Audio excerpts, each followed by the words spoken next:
All right, we're live. What's up, guys? Yay, we're live.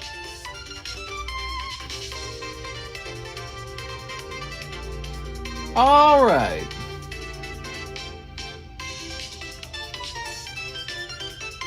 So we're going to say, time to make the title. The title is always such a struggle. PRB02 One Piece new set, manga of your dreams. Live card shop. All right, so we're probably going to be selling some OP2s, some PRB2s. All right.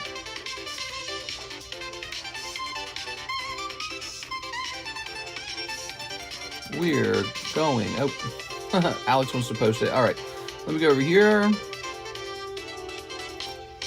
So, let me find out what we need to sell these bad boys at. You ready? Because I don't actually know.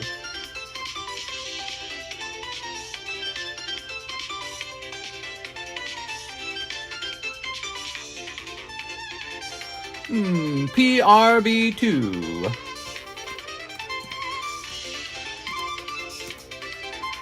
Thanks for the membership, whoever gifted it. Means a lot. Tyler McCanch did it. Woo! Tyler McCanch! PRB2 case.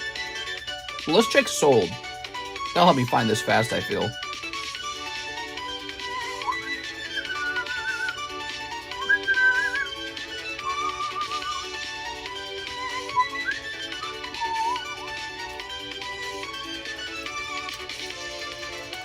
All right, and then divided by how many boxes? 20? Divided by 20. Okay, so we have a price. It looks like we want to do about $55 a box. Seems reasonable.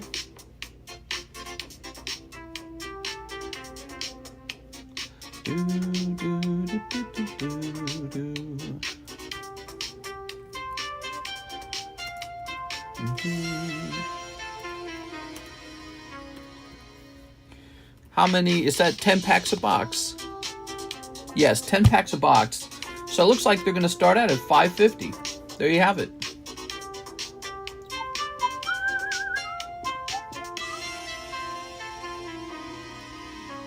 We sold out a PRB1 like in a day, basically. Let me go talk to my guy about that. So he's got PRB1. Give me a second here.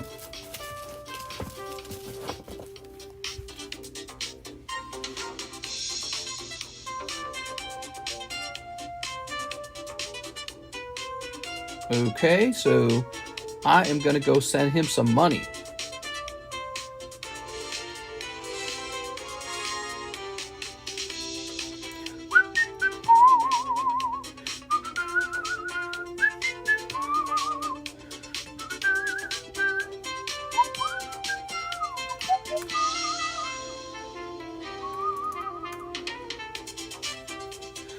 Okay, give it a minute here. I am sending my guy some money right now. We're getting some PRB1, and we're getting an extra case of Gundam. One case PRB1 and a case of Gundam.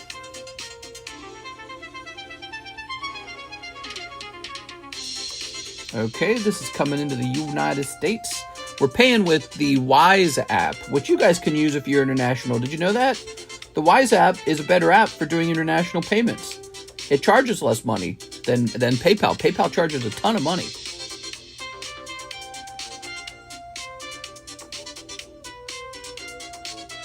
For example, for a case of the PRB1, he wants $600 if I'm paying with Weiss, but $630 if I'm paying with PayPal. So it's $30 cheaper with Weiss. Weiss, I think it's pronounced Weiss. So we have a price on these PRB2s. They are $5.50 a pack, $55 a box. All right, let me contact him. I sent for one case of PRB1 and one case of Gundam. All right.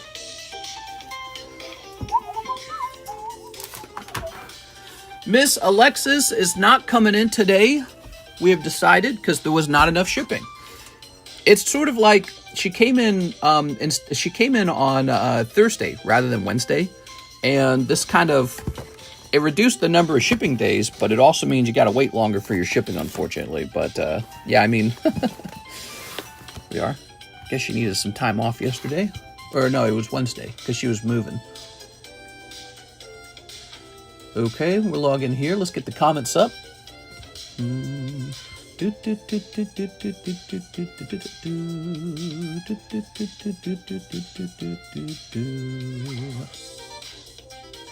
Why won't it show me my own videos? There it goes. Wow, we got 51 people watching. We're like 6 minutes in. Holy. That's a lot of people in 6 minutes. Where'd you guys all come from? You're like, wait, we're here. All right. So who is here, though? So we got Rigo Rockstar, by the way, was the first comment. Thank you, Rigo Rockstar. Gabriel Gallegos, Everjack, Mr. Adam. We still have lots of your slabs to price. Israel, Andy, Tammy, currently at Costco getting Pokemon cards. Jack says, TCC gang, good to be here on this beautiful Friday. Yes, it is Friday. We're here basically on time. Let's see, Mr. Asmer's here. What's up, Mr. Asmer?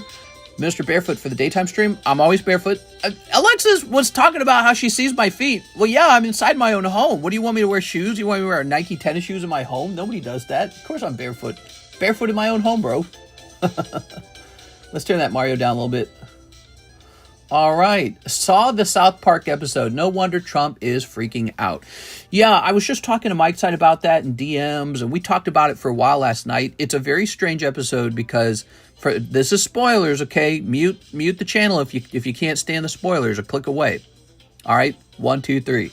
All right, so it's just so weird because they actually use AI to generate Donald Trump getting completely naked, like as a real human, not as a cartoon.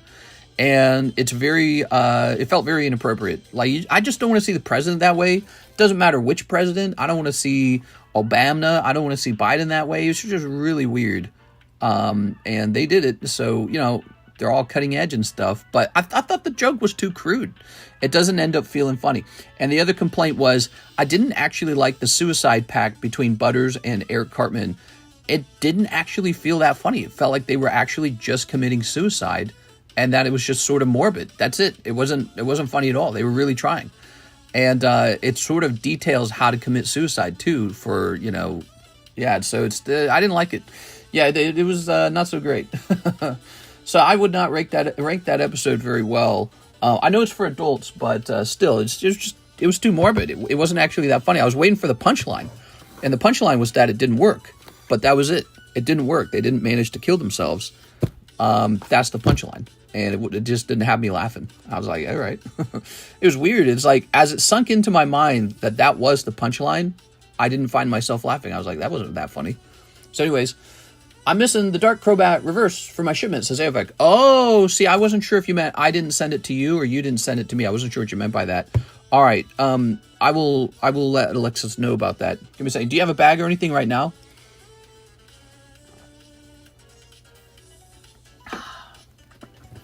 Let's take a quick look. You got a Vicente Uriel. All right, I'm giving you an option. Would you like me to ship it out right now? Would you like me to create a fresh label? I don't mind, because if we missed it, we owe it to you. But if it doesn't matter to you, like it can just go in the next one, we can do it that way too. But if it is important, we will ship it out. I don't mind. All right, let's see what you guys are saying. You guys are saying, Mr. Reed Aovix. Hey, Mr. When will PSA be sent out? Very soon. Insta Give Us says, here from work. I'm here. Money sent. 10 hours. Santo. Oh, Mr. Ivan, you sent me 43 cents for this.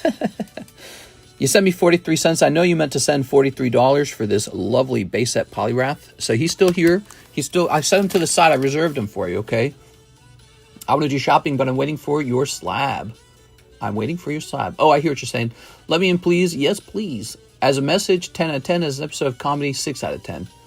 I hear what you're saying. So, like, well, yeah, and some people were saying it's a highly politicized episode. But I feel like sometimes a message says something really smart. I just felt like it was sort of making very crude humor. Like, they showed off Trump's dick a bunch, and I was like, whoa, this is it. This is the top comedy I've ever seen. Let's see. This is peak. We are. Like if the Republicans didn't like somebody like Ocasio-Cortez and they just showed her tits off on a cartoon over and over again, I wouldn't call it like peak comedy. You know what I'm saying? That's what I was telling Mike side. I thought it was really weird at some point, and that it felt very revenge porn-ish. All right, toss it over here. We'll toss this over here. And we'll toss this over here. Okay. Lots of shock value at least, so it's pretty shocking. Oh, my eye's itchy. You're like, whoa. Money sent. Sorry, shipping. 43 cents. She. When are you opening the booster boxes? Well, basically when people order them.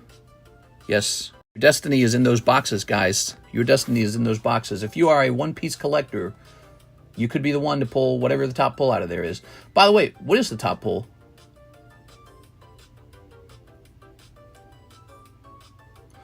Okay, bunch of emails. Some of these are important emails, actually. I'm going to leave these alone.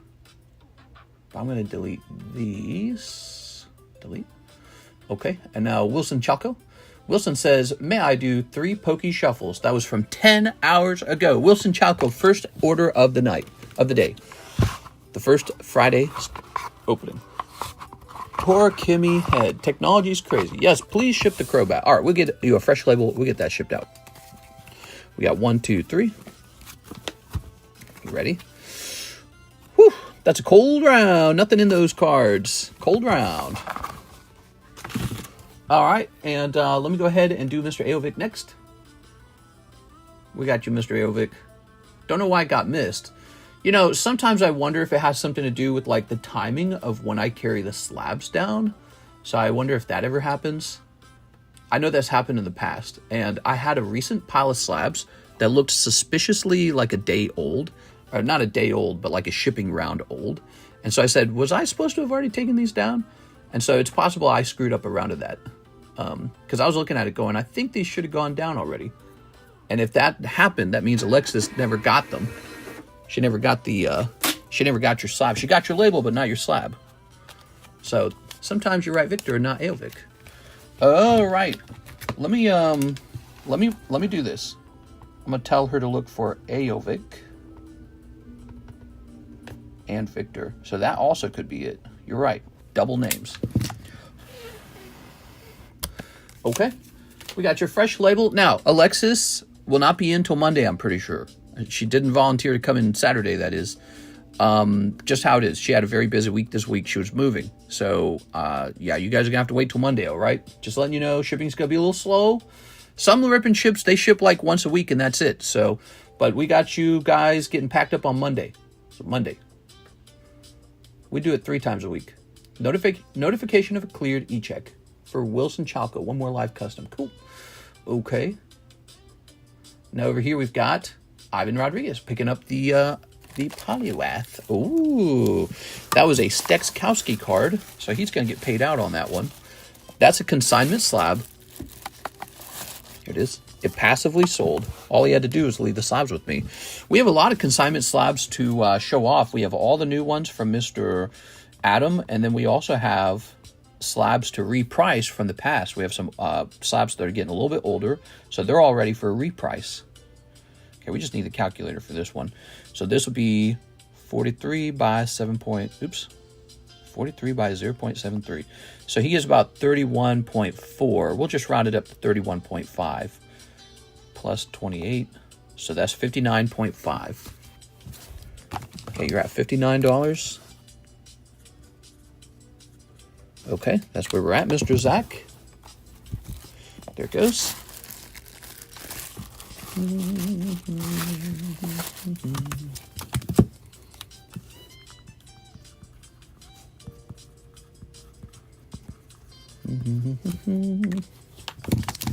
Good.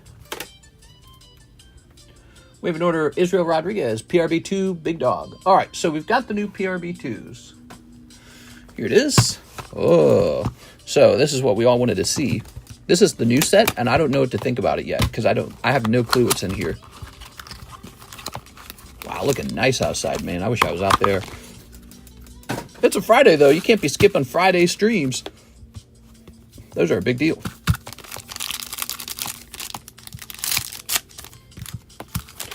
We are. That Pupitar, $55 down from $97. The Pupitar on the left, pretty cool. I wonder how cheap a Pupitar has to be before someone physically buys it, goes, okay, give me that Pupitar.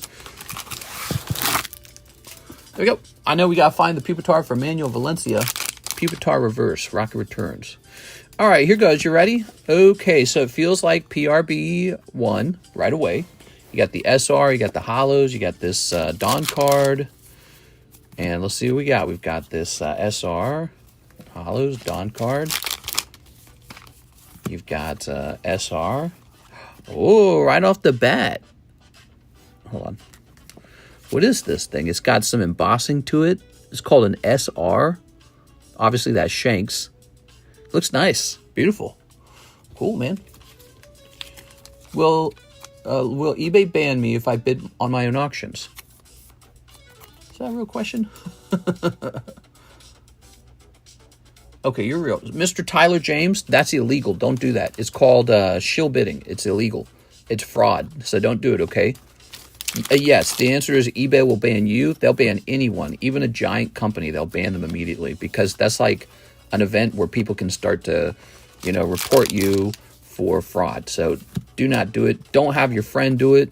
Just let the auction end naturally and accept the outcome. Hey, wait, it's this card again. Look at that. Huh. Here's a hollow. That's a case hit. 2 per case. 2 cases? What? 2 hits per case now? That's cool, man. All right. Let's grab this. Set this down. Oops. All right. Let's see. We've got this, and we've got this, and this, and this.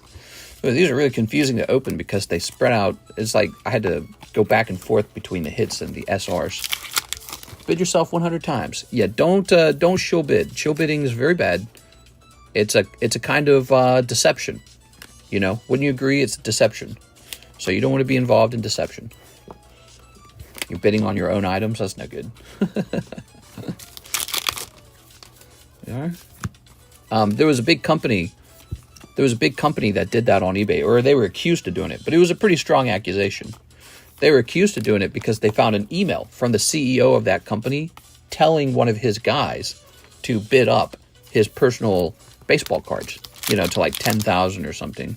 And that email leaked, and eBay kicked the entire company off of eBay. They were a big company, and they did thousands of auctions. They were like famous for doing auctions on eBay. And he got caught in a leaked email telling one of his associates to shill bid, and eBay just immediately kicked them. It didn't matter how big they were at all. eBay didn't care. eBay's like, you're out of here. There we go. All right. Sweet. Here's a hollow, says Kendo. Was it the company who was their own show? It was the Vault company. What's their name again? Their crappy Vault. I hate that company. What is the name of it? I can't remember. It was acquired by another company recently. Doesn't even remember. What was the name of it? P something Vault.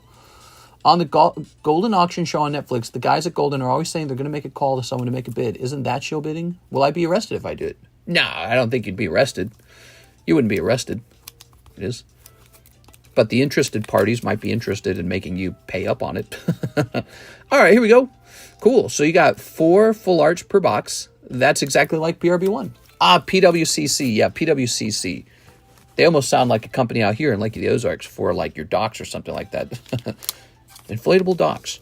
So, yeah, PWCC Vault. They were a very big auction block, kind of like the Z&G Emporium or Probstein is right now. You guys know those names? Probstein, huge auction block. They sell a lot of Pokemon cards in auction. Well, back in the day when I got started 6 years ago, the big name on the block was it was PWCC. They were hosting these huge auction blocks. No one else was doing it like them. They were the ones doing it. They must have been making tons of money too. So they were hosting all the sales, and it was really good for their business. And then that email from the CEO leaked, and in one day, the entire business was kicked off of eBay.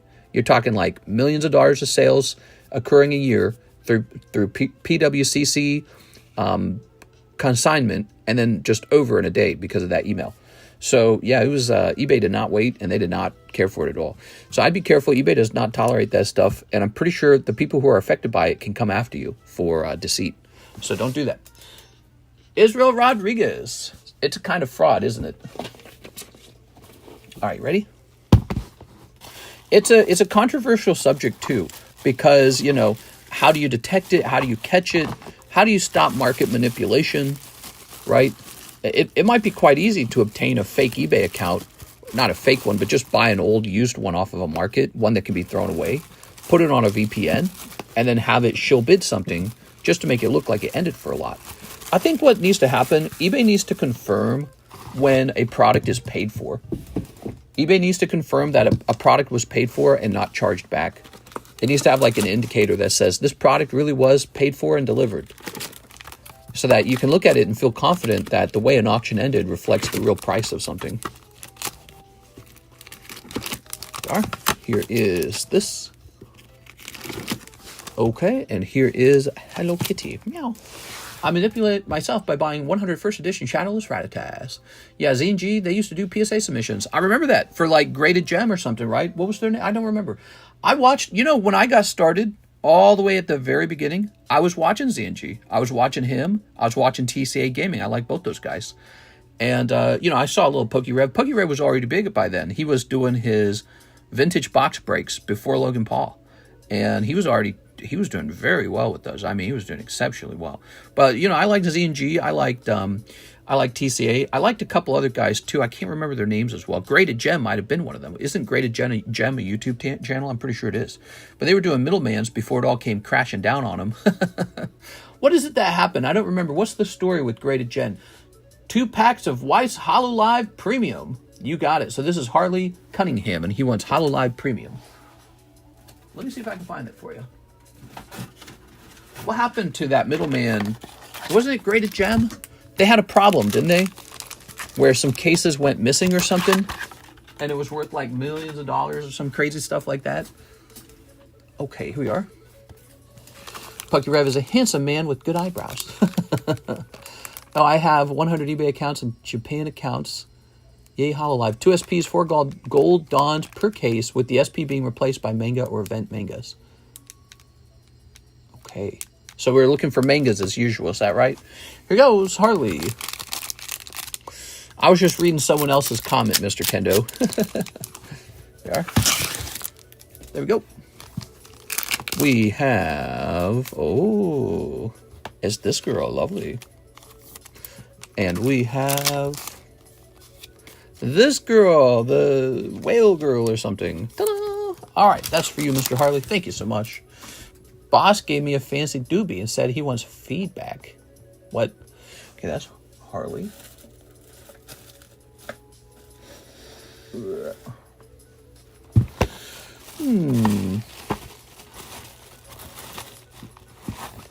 Toss this back up here. I give my eBay account 100 positive accounts myself. What? Mr. Harley. New bag? Looking like a new bag. I live in the Dallas area, and it was all over the news that $1 million worth of Switch 2s went missing. What? A heist? Just $1 million disappeared. Crazy, man. So wrong. The Nintendo company deserves those sales. They give us so much. And then some jerky theft group that gives us nothing steals from a actually productive company. Horrible. Okay. Start writing 825 on these. Okay, very nice. Kids are expensive, mister. The PRB02 manga is of Sanji, and the event mangas are of the 4 emperors. Ooh, that sounds nice.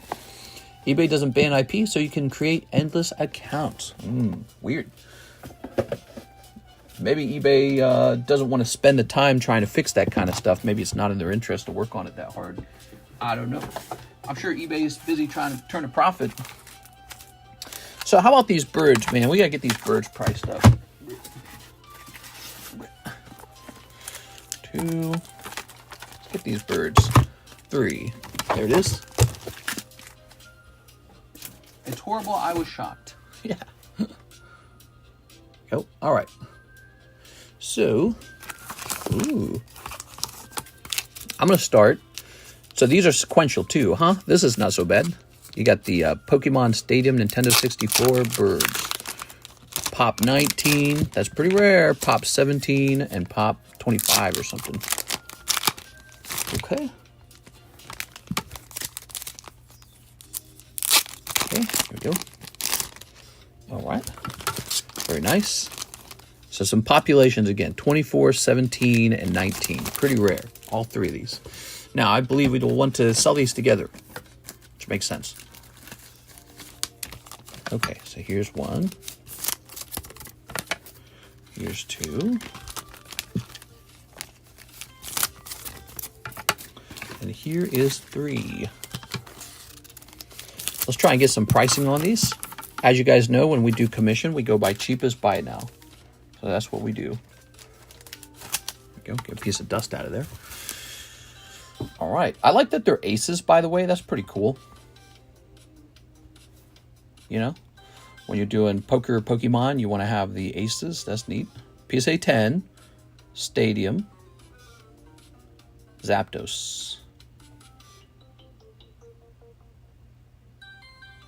Let's try Poker Zapdos, maybe.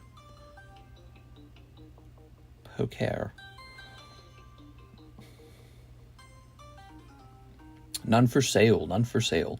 So we get to kind of pick our own price, but let me check sold. Here's an actual Stadium Mewtwo that just sold for $190. So that gives you an idea. $190 on that. Okay. And now let's try Articuno real fast. Of course, Mewtwo might be more popular than the birds. Okay, there's no Articuno. That makes this kind of difficult. Let's try Moltres. There's no Stadium Moltres either. Let me try typing in Stadium. Because we did that with the other one, right? No? I don't have a price for any of them. So we just kind of get to choose a price. Did he have a price written down on his sleeves? Let's see what he thought about them. When you're the only one picking, it looks like he might have chosen a price of $625 for all three. That's what it's looking like. $625 seemed about right. It's about $200 each. All right. That's like a $385 set. I think it's a little more expensive than that. I think these cards could be around the $200 mark. We are. Again, we saw the Mewtwo was $190. That was back in June, by the way. We're almost in August. Ace of Hearts, Ace of Spades, Ace of Diamonds. Just put Ace. So, there they are. Let's have them be how about $205 each? So we'll write that down. 205. 205. Now, you can't buy them individually, though. You have to buy them as a group.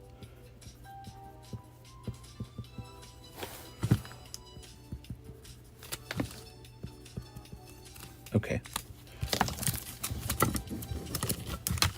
PRB02, let's pull a Manga. Thoughts on Mario Pikachu poker sets? I admit that people really like Pikachu. I personally am not a huge Pikachu collector, but I'm trying to get into Pikachu more lately. Like, I bought the Emerald Pikachu, and I've got the Gray Felt Hat Pikachu. But I personally don't like Pikachu as much. He's just not exciting as a Pokemon to me. All right, so here we go. So these are going in together. What do you think's the sexiest one? Probably the Articuno, right? Ace of Spades Articuno. Let's have that be in the front. All right, so here we go. That is a specialty item. You get all three slabs, and it's going to be $615. Might be worth a slab away. I don't know. Or if you just have 615 laying around.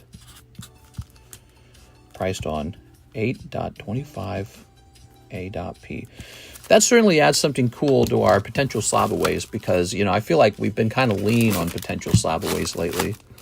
I know people pay attention to stuff like that, like a sequential set of birds. Okay, thank you so much. Let's see, what is next? What do we have next? Here is a William Wafter, 2-packs Hololive Curious Universe. Ooh, Curious Universe. I'm very curious. Sent payment for the Labubu with braces. Oh, yeah? He's so funny, dude. Labubu, wah! Give me that Labubu. Here it is, William Wafter. Oh, by the way, so here are those boxes you donated. That was Hawaiian Rifleman who donated these two things. Man, it was crazy. Yesterday, we had Tyler McCansh donate like $450. I don't think he did it in one day, but he did it like $350 or something like that. And then we also had Mr. Mark Valerian donate these two booster boxes as well. This went to Cody Hodges. He's very persistent. Cody Hodges. He makes it onto these lists often because he's very persistent. Your odds of getting onto the list, they're not like, they're not like 1 in 5, but your real odds might be like 1 in 100. Think about it. If our audience is typically about 100 people, and only about 50 of them ever get into the, they ever type in the name for the giveaway, that means you're only competing with the 1 in 50 odds. So that's not too bad, actually. 1 in 50, if you do that every single day, then, let's say you did that 1,000,000 times with odds of 1 in 50. On average, every 50 days, you should pull one thing. But that requires perfect persistence. And it assumes that the odds average out. In theory, they might not.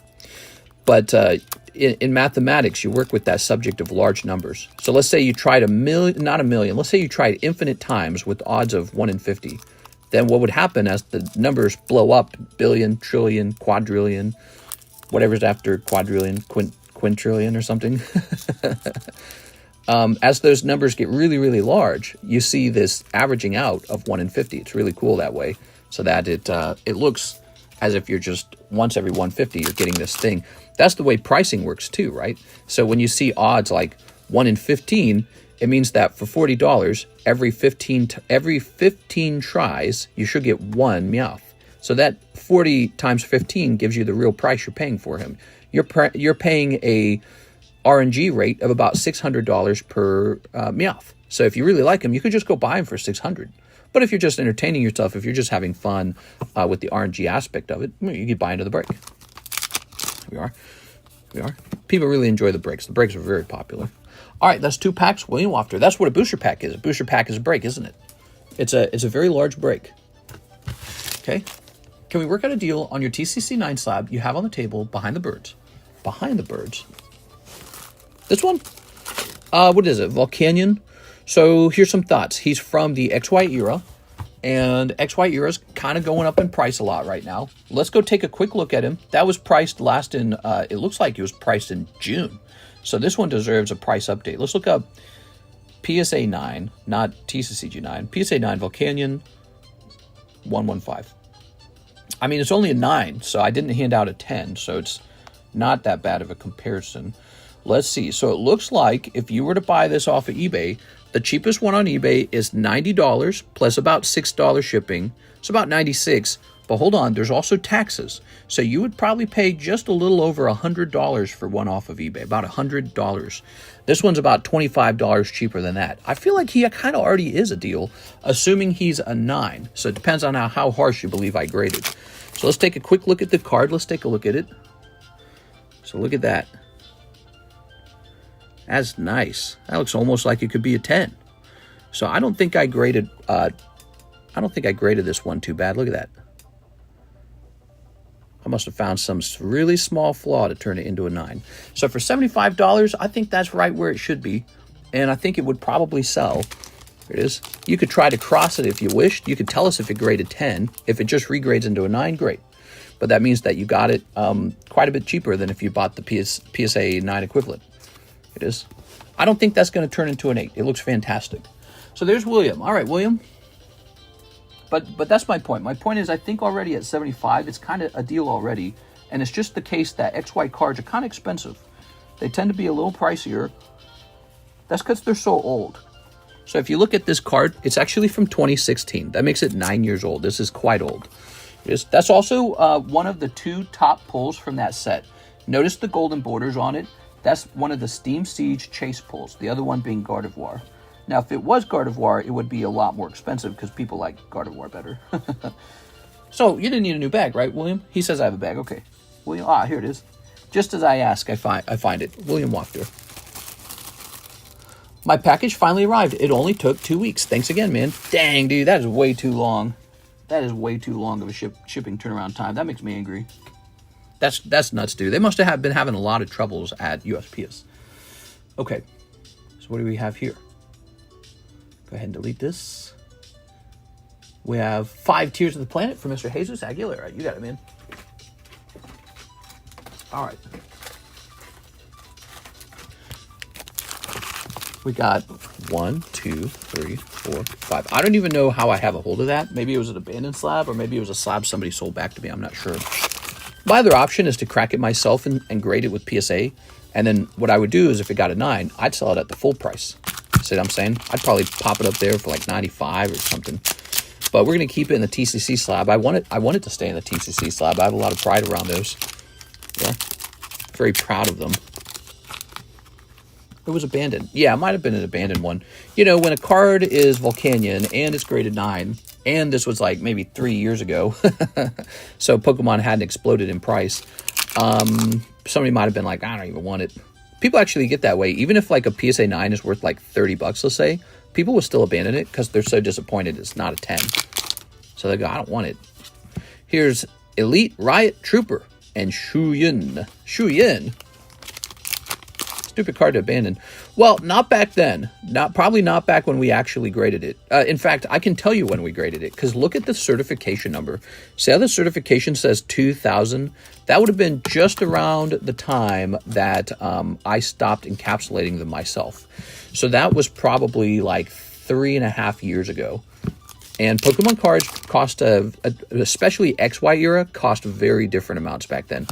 Wow, that's crazy looking. What am I looking at? That's like the Nether portal in reverse. Wow, crazy. Okay, well, yeah. Just 3 years ago, XY era was like treated very poorly. It was very cheap. You know, a box of Roaring Skies was like $400. It was nothing. And XY Steam Siege was kind of a joke. Everyone thought it was like the worst set ever. So, and now we're in the future. XY series are going off. They're like as expensive as they could be. And everyone wants Mega Evolutions now. So it's kind of flipped, right? So it's kind of cool. All right, here we are.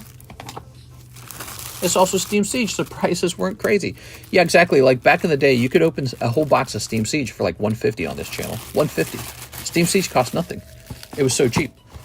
It was like a joke set. It was cheaper than some Sun and Moon sets. Nobody wanted it. It wouldn't sell. You'd be like, all right, here's Steam Siege. They'd be like, I'm not opening that. I'm opening up Team Up, Unbroken Bonds, Unified Minds, and Hidden Fates. You know, what am I going to get out of Steam Siege? Garbage.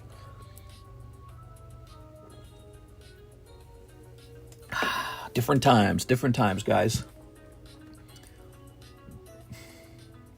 I can't see the Final Fantasy. It's too glossy. Oh, I'm sorry. Did I not tilt it very well? Sometimes I just reflect the light bulb into the thingamabobby. All right, so the brand new set. One piece PRB02 is $55 a box. If you'd like to open a box of this is PRB2. It's $55 a box. Very nice. I'm taking it then, mister. I'm just asking because I'm in a budget because I was waiting for the small Pokecard slabs. Oh, the ones that came in from Adam. I better start looking at those, okay? I get you. Yeah. I would actually buy this one first. It's nothing against those poker card slabs, but this is XY era product, and I think XY era is really going off. And this one's a cheaper card because it's got my label on it. And so if you trust me, you should. If you trust me, then this is just like you're buying the Volcanion, but like $20 off. It's not bad. That's kind of a deal. I do that all the time with like SGC slabs, CGC 10. You know, I look for those deals all the time myself. The problem is they're so hard to find. You can't find them. But yeah, I mean, very often if you can get like a less popular grading company, you can get the same card, but it'll be cheaper because people don't know if they trust that grade. They go, I don't know. What if it's a 7, not a 9? But I mean, look at it. It was gorgeous. Card looks really good. No white dots. Oh, that's probably it right there. That's what cost the 9 right there. See that centering left and right? See that? So there's your 9 right there. I took out probably a precise ruling measurement device, and I measured that, and it fell below the 45-55. That's what happened. And then I said, oops, sorry, Volcanion has to be 9.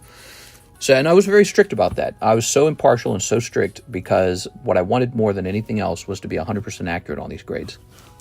I didn't care who was grading with me. It didn't matter. You could have been my bestie. Would not have mattered. All right, and that's what a good grading company does. And my brain just, I have a very analytical brain. It just says that's the way it has to be. So that's the way we're going to do it. Hey, check out these guys. It's a Friday, so why don't I show off some things maybe you'll take another look at. We've got these coins. Remember these NGC coins? Butterfree. That's a nice one. Ghastly's still available. That one's nice. Ninetales is nice. Look at that. Ninetales decent. There's Bulbasaur. Nobody's claimed him. Here's Dratini. Dratini's nice. I think the last one we sold was the Dragonair, right? We sold Dragonair for like 140. Let's see what else we got. All these can be liquidated in the live customs, by the way. These are great pulls out of live customs. They're in like the perfect price range. Here's a Nidorino, 69. Here's an Ivysaur. He's 75, by the way, if you want this Ivysaur. The price isn't on it. Here's Persian for 75. Nice. Machop, 69. Horsey, 69. Raticate, 69. And Muck, $75. Okay, so there you go. That's what remains of the Hasbro Battle Coins. When they're all gone, I'll send out a fresh batch. We'll send out a new batch. Front left is thin. Yeah, that could also be reflecting, exactly, that might be reflecting the back as well. Yeah, see? So it probably deserves a 9. You can always try to regrade it if you wish. You could cross-grade it, you could regrade it, whatever you want. If you think maybe it has a shot at a 10. Some people will be doing that these days because, you know, those XY cards are worth so much money lately. Let's see. How about a card up on the table? How about this Doduo? He's cute. Let me get a glimpse at the Doduo real fast. I like these Carddass stickers. I'm a big fan of weird stuff. Did you know that? Big fan. Weird stuff tickles my pickle. How about you guys? What tickles your pickle? You are? Let's see. The Doduo was not cheap. It was actually expensive. Doduo was actually expensive. It's because it's a Carddass card. Let's see if I can find a Doduo for sale today. Guess I just wanted to have them, you know? All right. Not a single one for sale. Let's try typing in Quest. Nope, not a single one for sale. Let's check last sold. Not that that would necessarily affect my pricing, but all right, so that's it. So we're going to price this bad boy up. Oops. Mister, I did send payment for it. Oh, nice. I'll take it off the table. Okay. Oh, look at this. We have a Ancient Origins pack if anyone wants to open it for 160. That's ready to go. We have Ancient Origins Vintage Box Break. Jump into here for $200. This is from a sealed box. Straight out of a case, by the way. That's about as good as it gets, guys. Straight from a sealed case. You know those cost a lot more than individual boxes, right? So there it is. Ancient Origins Box Break. We also have these vintage packs. So you'll see this is a $200 pack over here with $40 going toward a star card. There is somebody in here waiting for others to join. And we have this Jungle Pack Break, which is 6 spots deep. We only need 5 more people, and that's over. We also have this. Too many breaks, actually. I think we have too many breaks. We got Pokemon Go with 1 in 4 spots. One person is in here waiting patiently for 3 more people to jump in. Now, that one could end right away because you don't need that many. That one could end very quickly. And then the Binder Break, which needs 3 more people. The Binder Break needs 3 people, and it ends. All right. That's it. Do you have any HoloLive TCG Blooming Radiance incoming? No, I don't think I do. It's just whatever we have, and I haven't bought any more. I'm very carefully watching the performance of HoloLive. If it does not perform well enough, then you will not even see it come to the menu in the future, so it will be gone. Right? So, for example, you do not see a lot of Yu-Gi-Oh! Yu-Gi-Oh! Does not come to the menu very often. You are? All right. Yu-Gi-Oh! Underperformed. Digimon underperformed. Those are just mostly gone now. You don't really see them. There is some Yu-Gi-Oh! We got Yu-Gi-Oh! Ghost from the Past. That's like a fresh case, by the way. There's like 1 or 2 boxes missing from that case and a ton of boxes from that left. Wait, why did I give this a big sticker? I'm stupid. It did not need a big sticker. Okay. 40 is affordable. Gonna send for the Ancient Origins. I caught a Target card restock, but it was all sports. Sage. I'm sorry about that, Tammy. Sorry to hear that.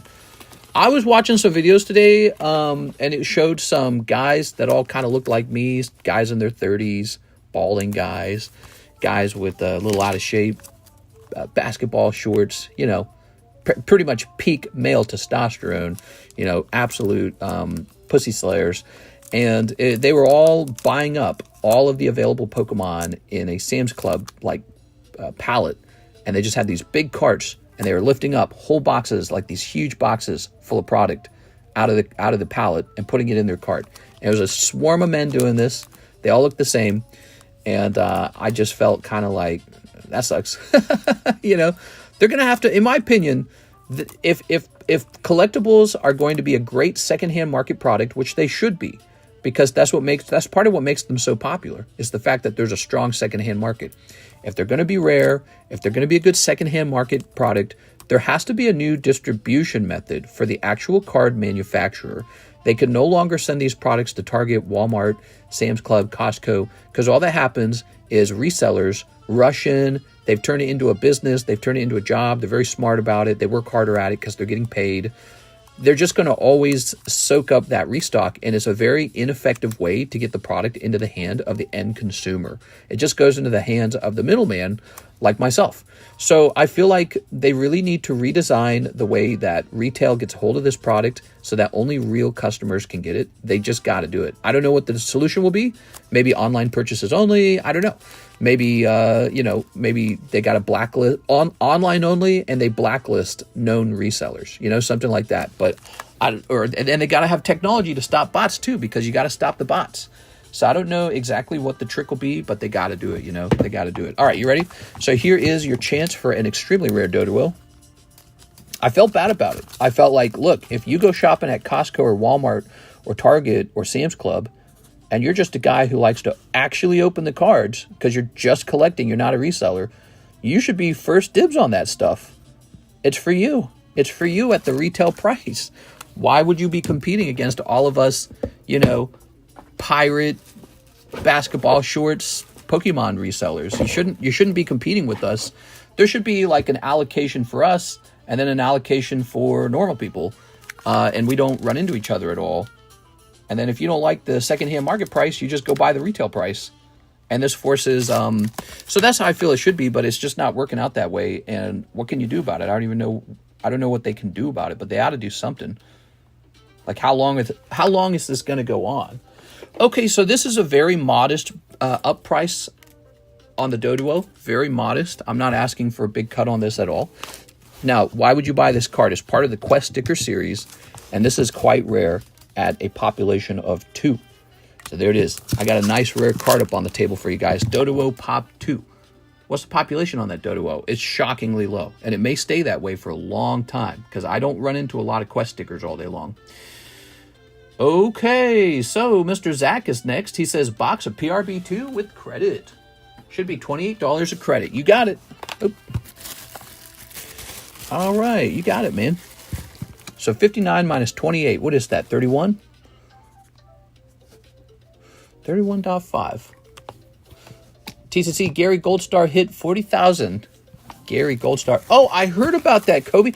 You know what's crazy, though, Kobe? There's one on eBay that says 60. I know what you're talking about. That's the Kanto Sharks one. And I felt like that video where he's talking about it was kind of an ad for Kanto Sharks. That's how I felt about it.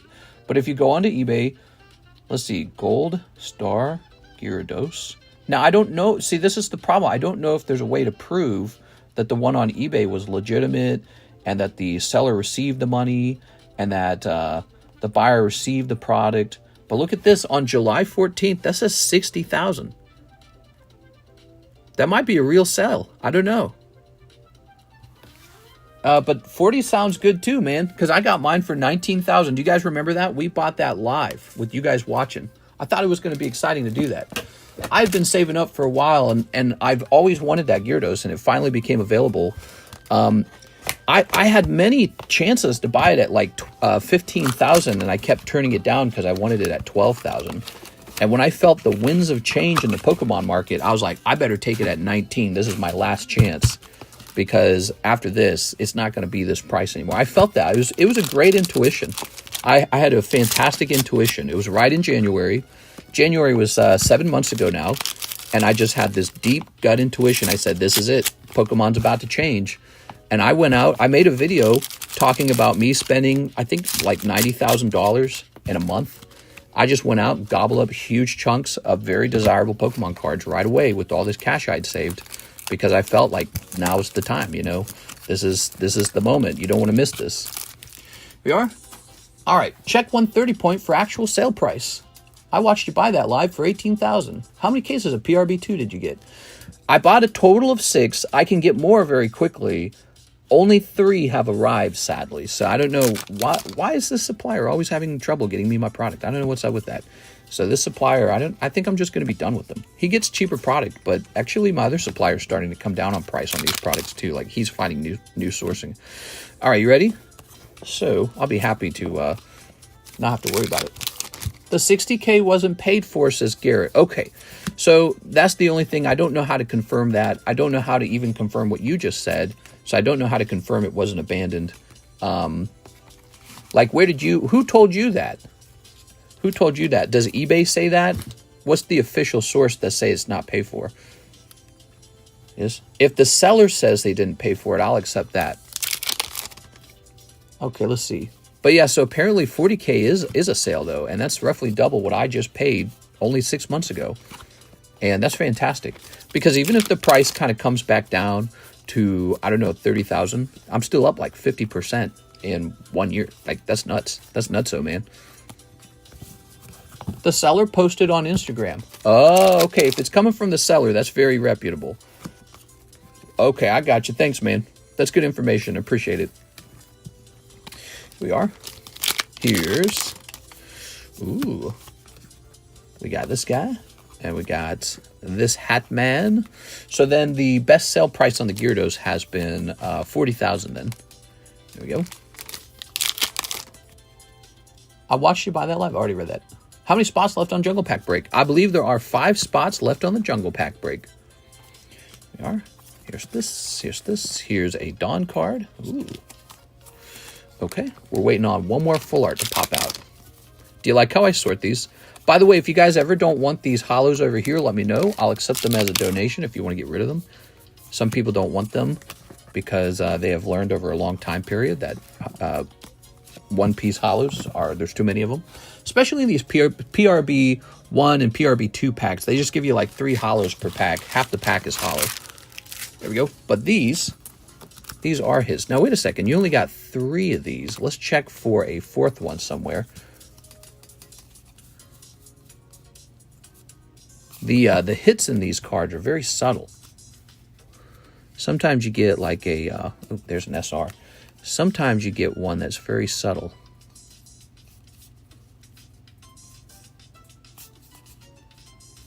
You know, it's weird. This set's brand new to me. Looking for texture. That's what we're looking for. I don't see texture. Huh. Maybe there's this case where you only got 3 hits. Only 3 textured cards. SP and Manga is additional. Oh, okay. Okay, well, we're good then. We are good. Thank you so much, Mr. Zach. Zach, I'm still learning this set. It's funny watching Alexis open stuff because she doesn't have the sets well understood at all.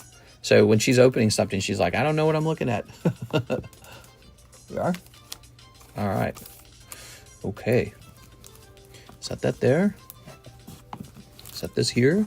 Set this here. And Zach's down here. Here you go, Mr. Zach. That's Wilson. Wilson! Mr. Zach. Fresh bag time. PRB02 is different from PRB1.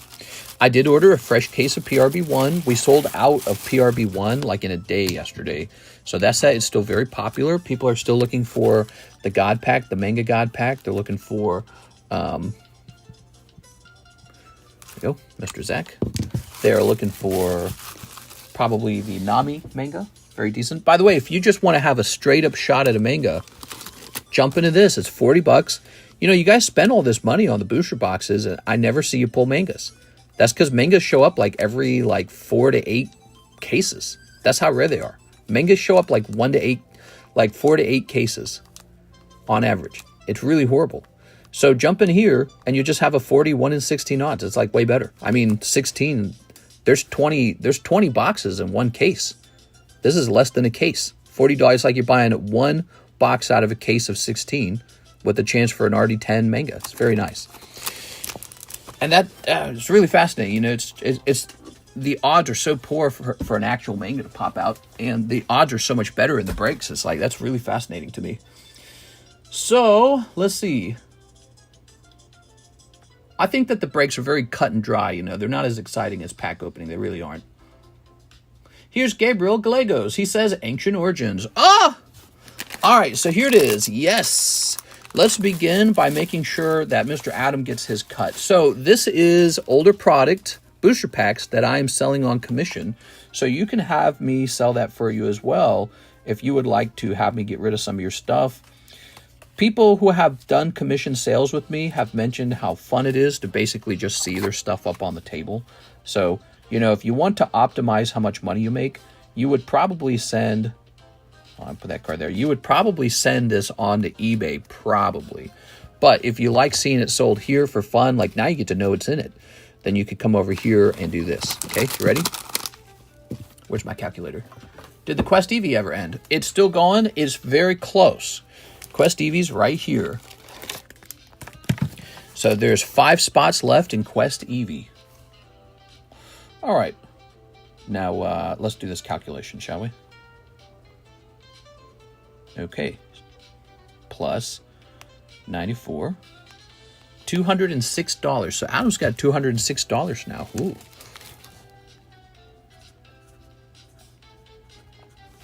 By the way, Adam, if you ever feel like spending this here on the table, we can add 3% back in probably, or something, I don't know.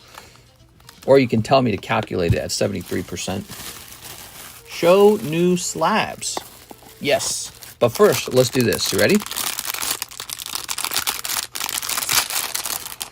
Oh, now it comes with this thing. Ew, is that like a hair?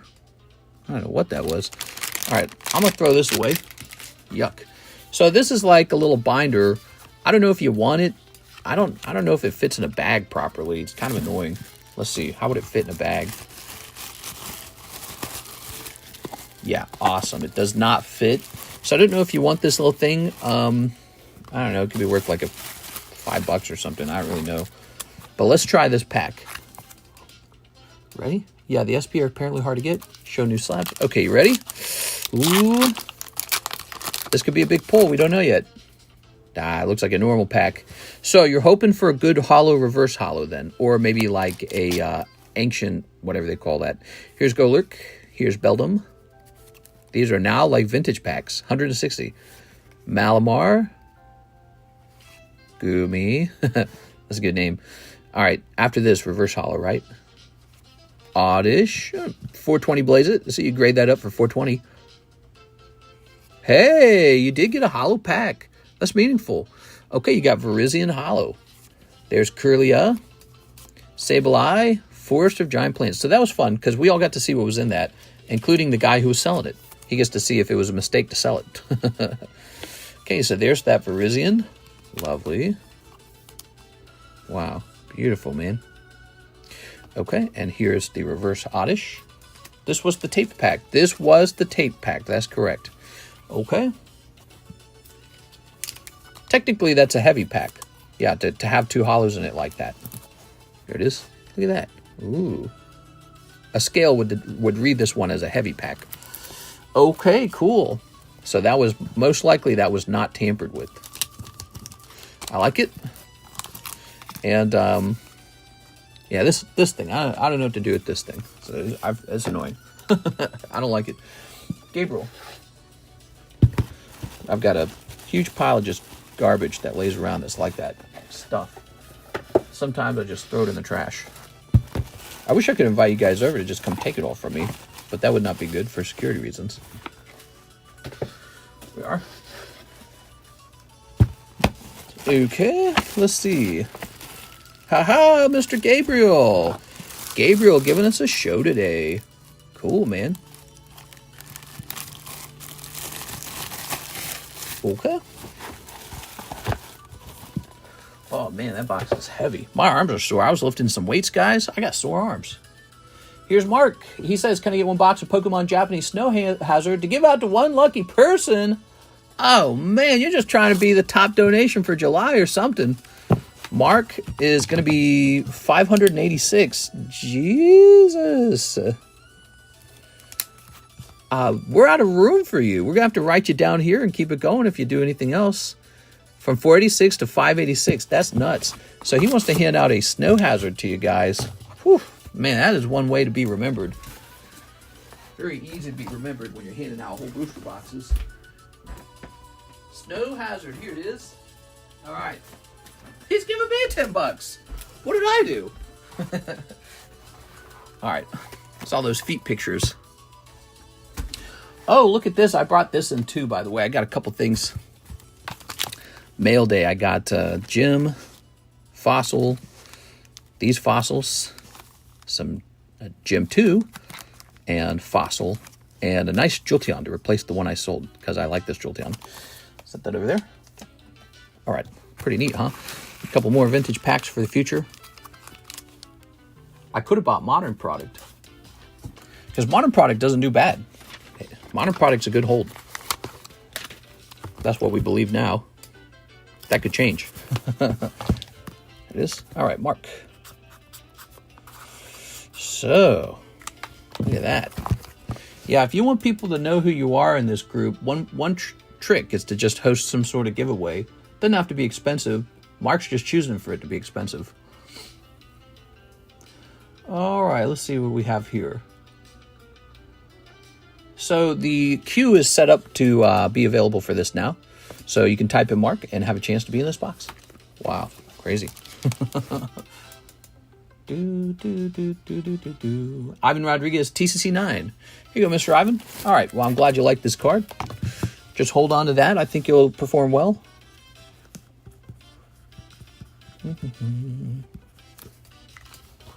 Okay. Wow. Here we have a Zach. He says, another box of PRB02. Just use the rest of the store credit. All right, perfect. So, here you go, Zach.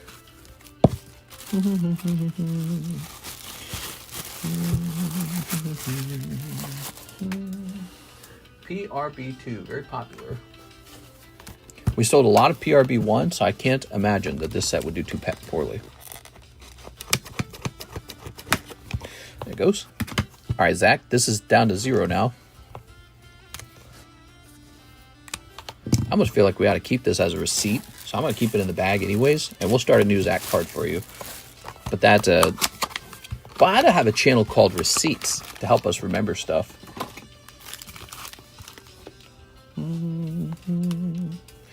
Ready? Snip this. Don't really need receipts very often, but it's useful for something like store credit, actually, because I forget what we've done and what we haven't done. All right, very nice.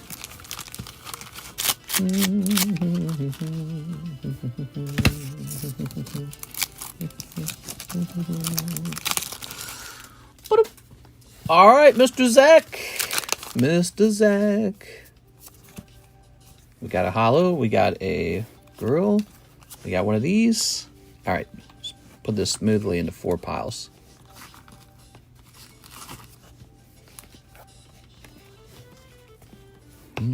Actually, you know, we can make this a lot easier if the Dawn cards just went into one or the other pile. Like, why do the Dawn cards need a separate pile? Let's put the Dawn cards with the SPs, maybe. Think that's appropriate? Do people really care about the Dawn cards? How valuable are the Dawn cards? All right, let's see.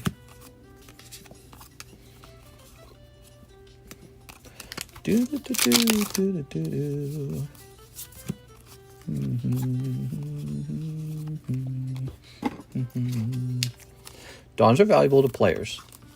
We are. Okay. So we got this guy going, bah. So probably in the Japanese version, the Dawns are not as desirable then because you're not selling it in America. So I'll put it with the hollows. Okay. With the Japanese set, you're mostly looking for gradable product. All right, let's leave this. Free stuff. I'm pissed. Okay, good. It's been a very strange week. I usually, when I get paid something, it's because somebody's buying something for themselves. But this week, I'm just getting donations. So it's very cool. We are. There's like a little donation war going on between Tyler and, I guess, Tyler and Mark a little bit. That happens, you know. I remember back with the Gameconomist, one of the biggest donations was 3 people all trying to beat each other in donations. And I was like, keep fighting. You know what I mean? It was a crazy feeling. I remember, because I grew up so poor, I remember how shocking it was the very first time I got a donation on YouTube Live for the Game Economist. Somebody just donated like a nice $50. And after the stream was over, I raced off to tell Karis about it. I was like, someone gave me $50. Because I could not believe it, that anyone would ever do that. You know, so it's a unique experience. I felt like a proper OnlyFans girl. We are. All right. It's not that unique, but it's a very wild experience. Okay. What are we talking about? Mary, we're talking about femboys. Are they guys or are they girls? Also, is it gay sex? Here it is. What does it count as? That's for Zach. We want your opinion on this subject. Okay. Very nice. Dear Bear says, yo, I love you. Thanks. Thank you. I just got here. Who donated Mr. OnlyFans? Satan herself. Herself? Oh my God, dude. All right. Here's Doduo. We just put that one up here. He's a fresh new slab. There are guys, and it's gay. Well, just gay with extra steps. Here's Shanks. Okay. Here's Cloud. And here's Shuppet. And here's... Haha! Rocket's Pokeball. Yeah, but what if you're wearing socks? It's different then. That's what the internet said. So, whew. Oh, we do have a queue. Whoa, we've got a big order in the queue. He says, can you add in a prismatic SPC for the giveaway and another 10 for you? Nope, not for feet pics. Wow. I don't know if you're just a made man or something.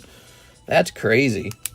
All right. That's definitely one of the biggest donations in a long time. So we're going to say number 14,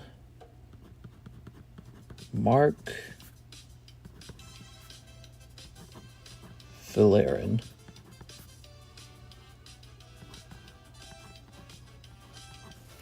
So this goes from 586 to a much bigger amount. We accept pussy. Boy, pussy is still pussy. Oh my God. I'm gonna send a picture of this to Alexis.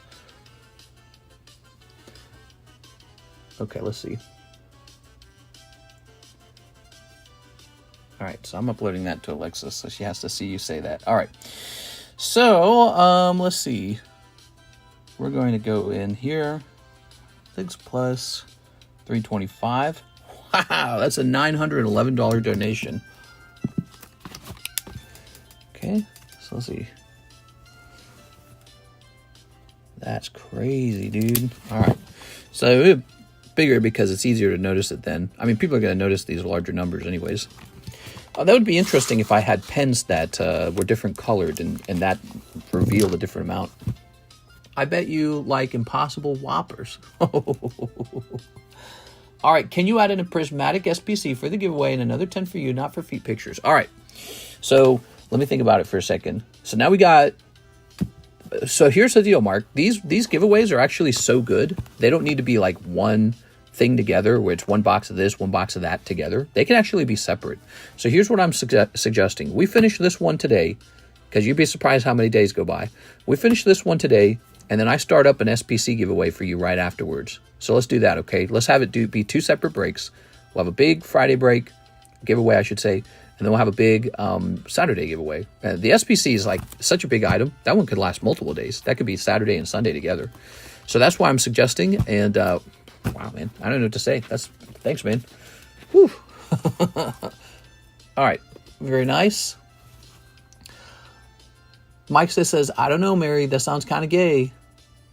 I bet you like Impossible Whoppers. We do not discriminate against pussy. You can do that, mister. Any SOT2. Hey, brother Perez. Hey, yo. Alexa. I sent Alexis a picture of the conversation. Now she's wondering what we're talking about. It's so funny. All right. The question, Alexis, today, the question is, is making love to a fanboy, is that gay? So that is the debate. Here we are. All right.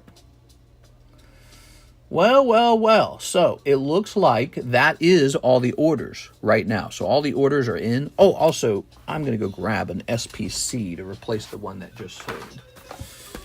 All right. Let's see. So we're going to say Prismatic SPC. What is this music? This is still Mario? Oh, this is the haunted house? Weird. Alright. I don't know what this music is, but it's making me feel more acoustic. Alright. So we're doing a restock on Prismatic SPC.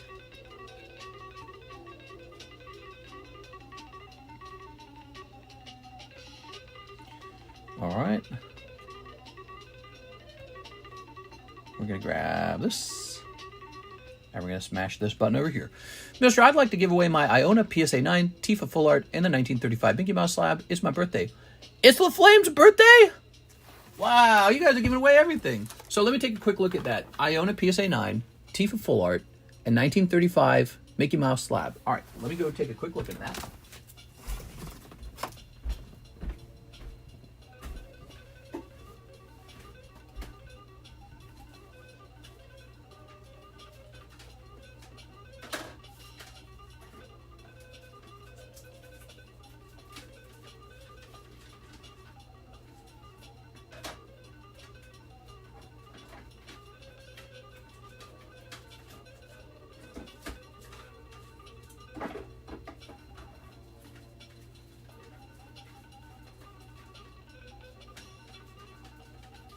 I don't see a Tifa.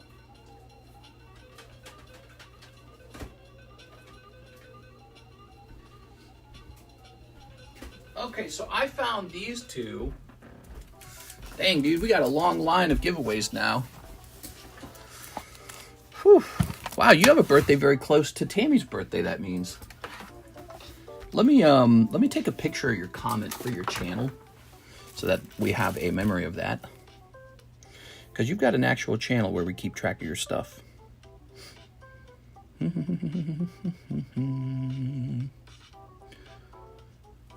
Someone tell Mister they got a buy 2 cases of soda, get 2 free deal.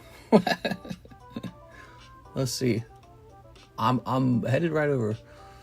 Let's see. I'm old now. Ah, that sucks, man.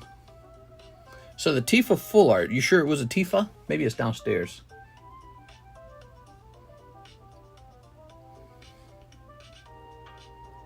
Clicking on that. So I'm going to leave this in your private channel so that we have a receipt of it. Toss that down there. So since Diddy used his PP on men but doesn't take PP, does that mean he's not gay? Tifa is a single, not a slab. Oh, I see. Okay. Ooh. Will it be hard for me to find? Is it like, you got a lot of stuff. Let's see. Let me ask you a question. How recently did you pull it? That might help.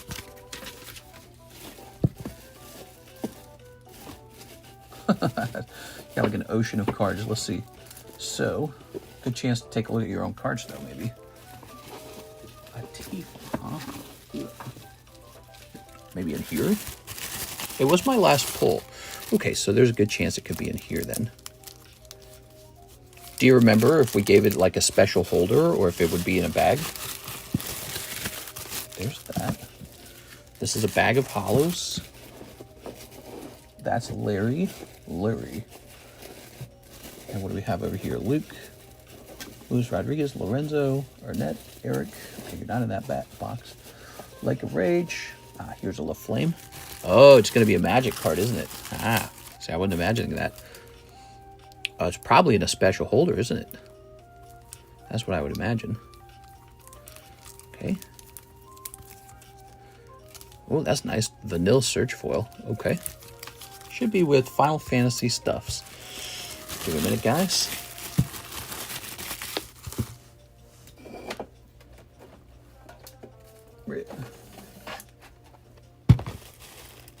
Aha!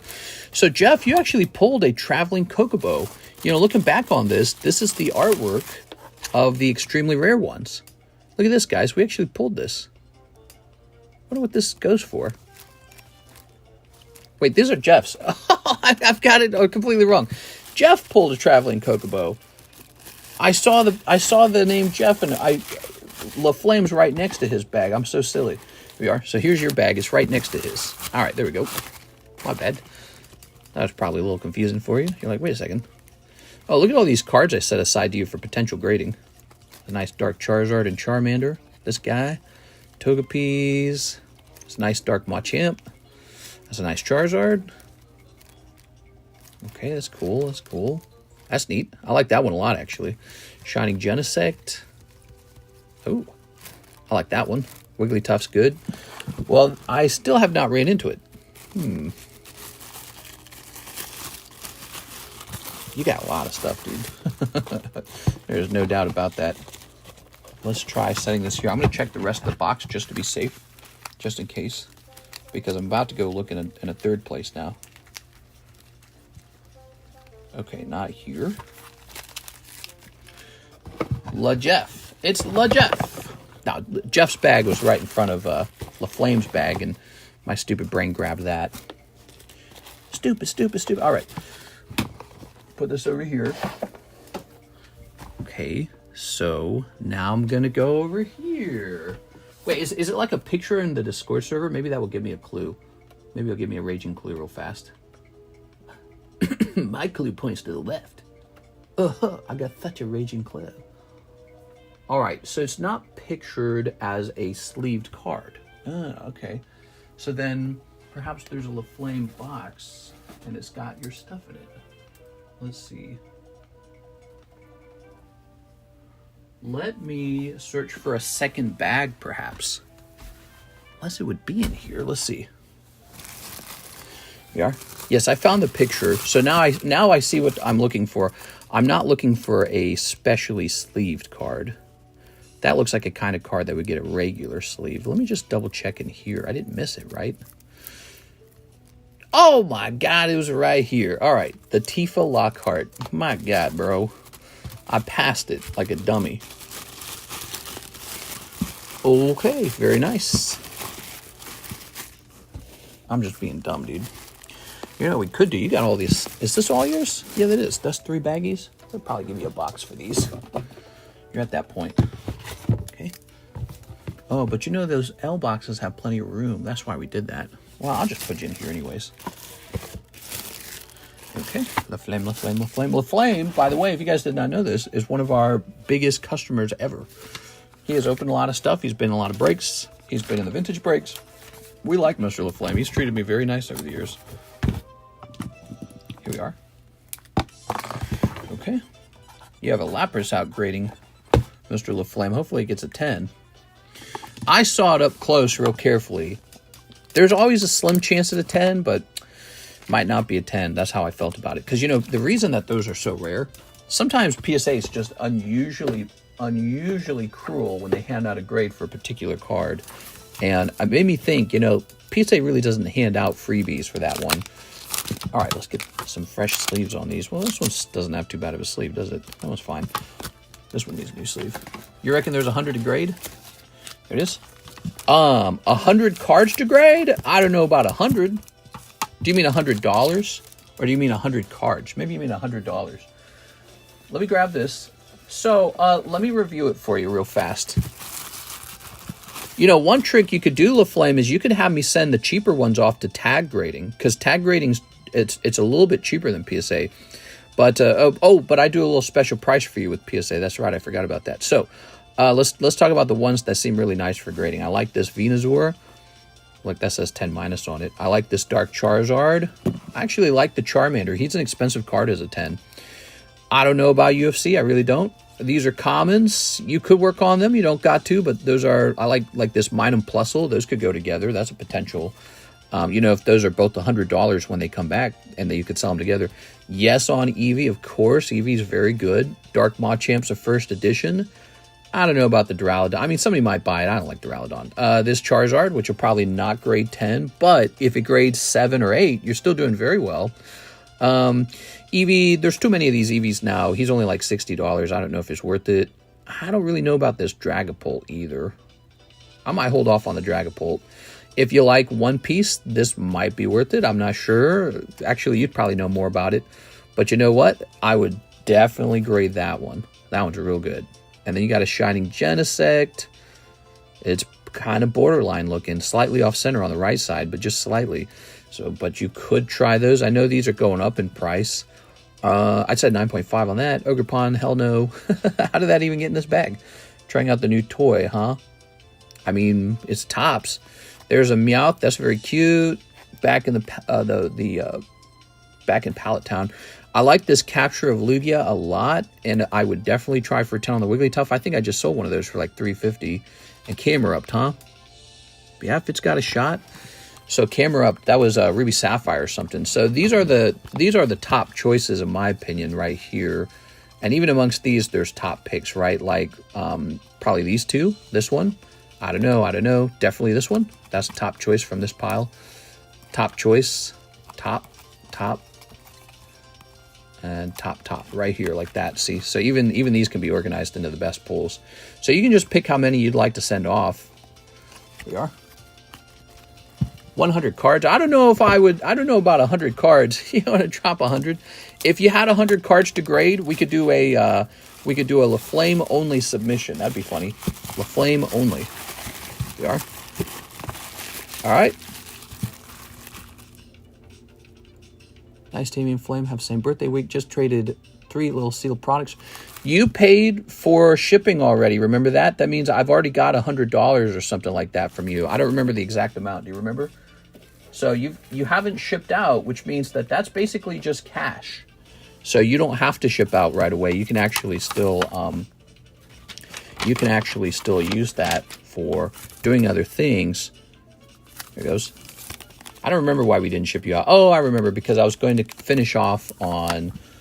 I was going to complete checking your cards for the gradability on them. Here we are, and we finished that actually. So here we are. All right. Good. I'll go through and let you know later. Sure. The Luffy is only around $100. I just got one as a PSA 10. $100 is still good. Yeah, that one's still good.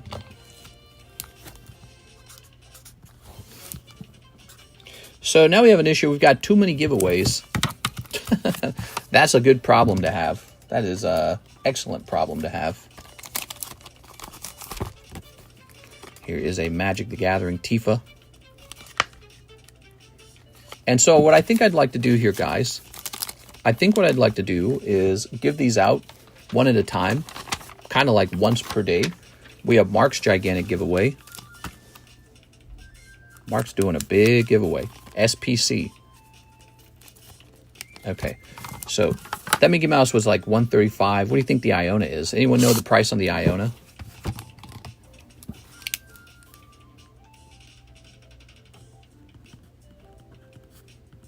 So this is LaFlame. I actually don't know. I don't know the value of these. Let's say $135 for the Mickey Mouse. What do you think Tifa is, like 40? I'm going to say what 40. So let's say 175.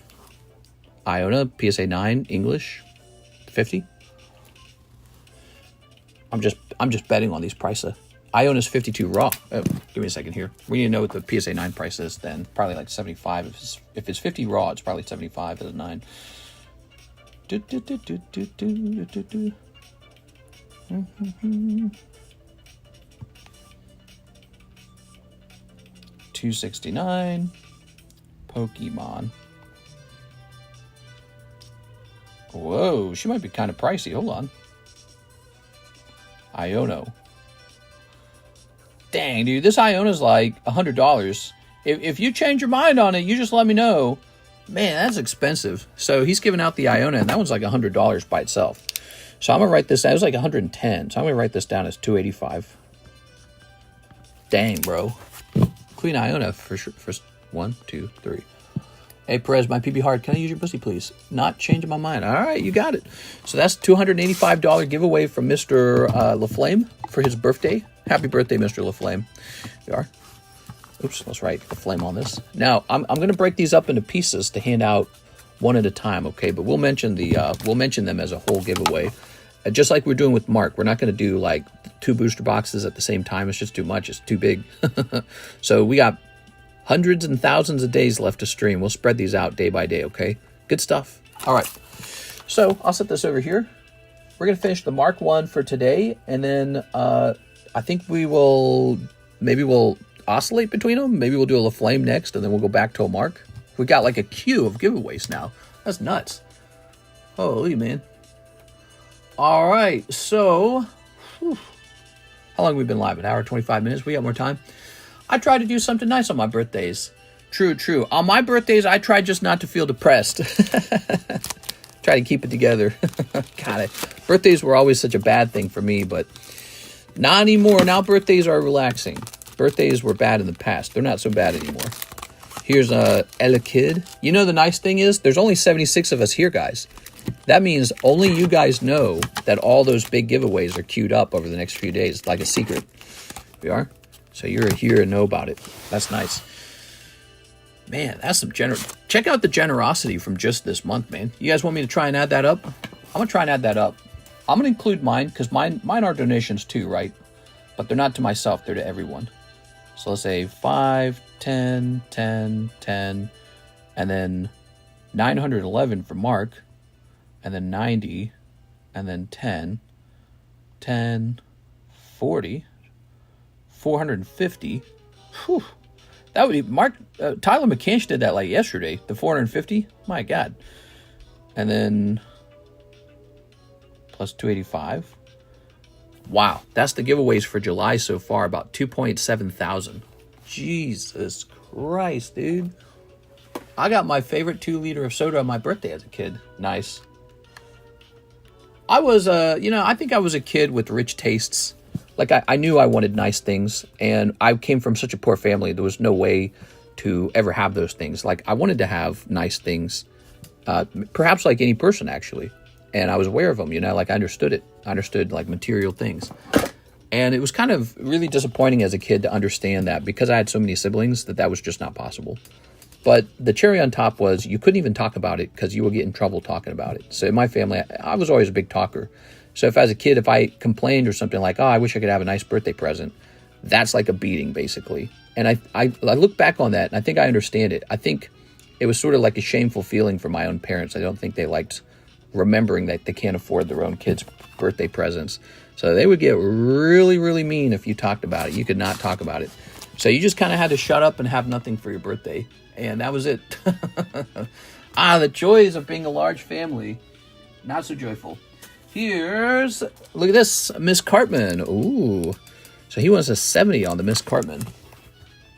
Nighttime stream, please. I sent 200. This you can give away as store credits. What? What? Man, that's just crazy. All right, hold on. Wait, we'll put this into, we'll say from LaFlame, $200. All right.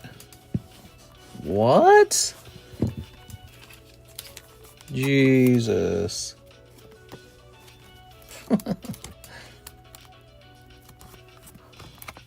Okay, nighttime stream. So we'll definitely do this one in the nighttime stream then, guaranteed. Okay. Okay.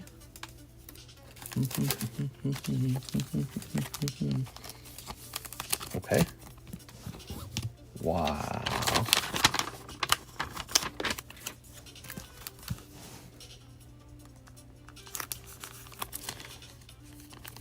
I'm just spending this stream setting up giveaways. Again, that's not a bad thing, but it's just really surprising. It is. Wow, man. People are generous. All right. So he's already giving up $285 in value of slabs, and then just another $200 of just straight cash. Man. All right. There it is. LaFlame, 135, 175, 285, 485. Wow, dude. That's nuts. Okay. And, man, so we're in the daytime stream. I feel like we should start working on some of this. We are. I feel like, let's do this. Let's give this Tifa out. Let's get this Tifa out in the daytime stream. So we've got a Mark giveaway going. You know, it is Mr. LaFlame's birthday. It's not Mr. Mark's birthday, I don't think. And so we can actually reserve this for like 2 or 3 days from now. Let's start out. Let's do some of this birthday stuff for LaFlame, because if it's his birthday, let's celebrate his birthday right away. So let's go here, because I think that's probably smarter. I'm going to hit refresh on this.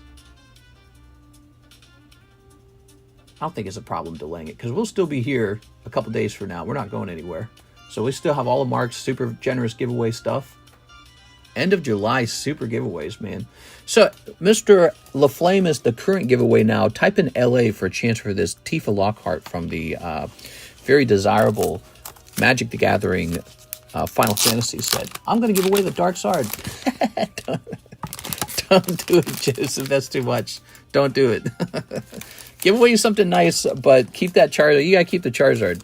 I feel like if you give away something that big, you'll regret it one day. Here it is, Miss Cartman. So he mentioned, I think, that this was Pop 4 and that he wanted to start it at 70. Let's take a quick look at this, see if there's anything comparable to it. This is very good timing. South Park just put out a new, maybe controversial episode. Cartman. It should say Mrs. Cartman. Where they used AI to do a nude deep fake of President Trump. And so they're, you know, trying to be very edgy here. Here we are. Have you seen that? Who's seen it? If you watch it, it'll gross you out. You'll be like, ew. All right, I don't see one for sale. I'm going to go ahead and accept that price of 70. I would say happy birthday, LaFlame, but I can't. I have to live up to my arch and role as the most hated person. Right.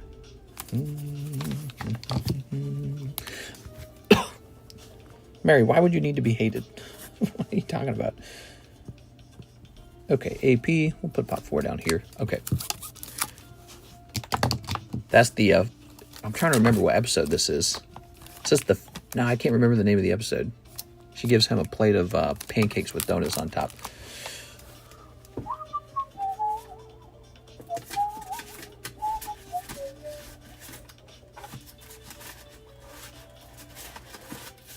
Okay, let's see. I like this one a lot. Let's get this card up here. So, Uno Charizard, huh? Uno Charizard. There might be some interest in that. I saw it. They trolled both Trump and Paramount at the same time. One thing you can say about them is they have big cojones. Yeah, I feel like they're trying to elicit a lawsuit. I think like they want to be like, oh, we're getting sued, everybody. You know what I'm saying? All right. But I feel like they really are in a gray area because I don't know what the rules are on making new deep fakes of politicians is. Maybe they know that no one knows what that is either. Maybe they feel like, hold on.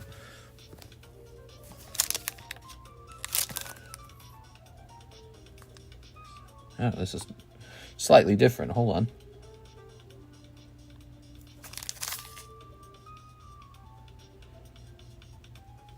Oh. So which one is, are they different? Are they different values?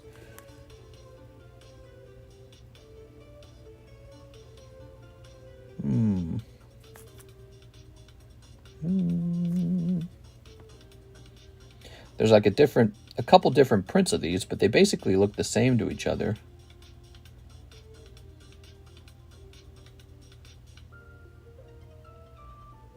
There's one that says Asia on the back, and it almost seems like people don't want that one as much. This one says Uno Asia. It's hardly a difference, though. I mean, does it really matter?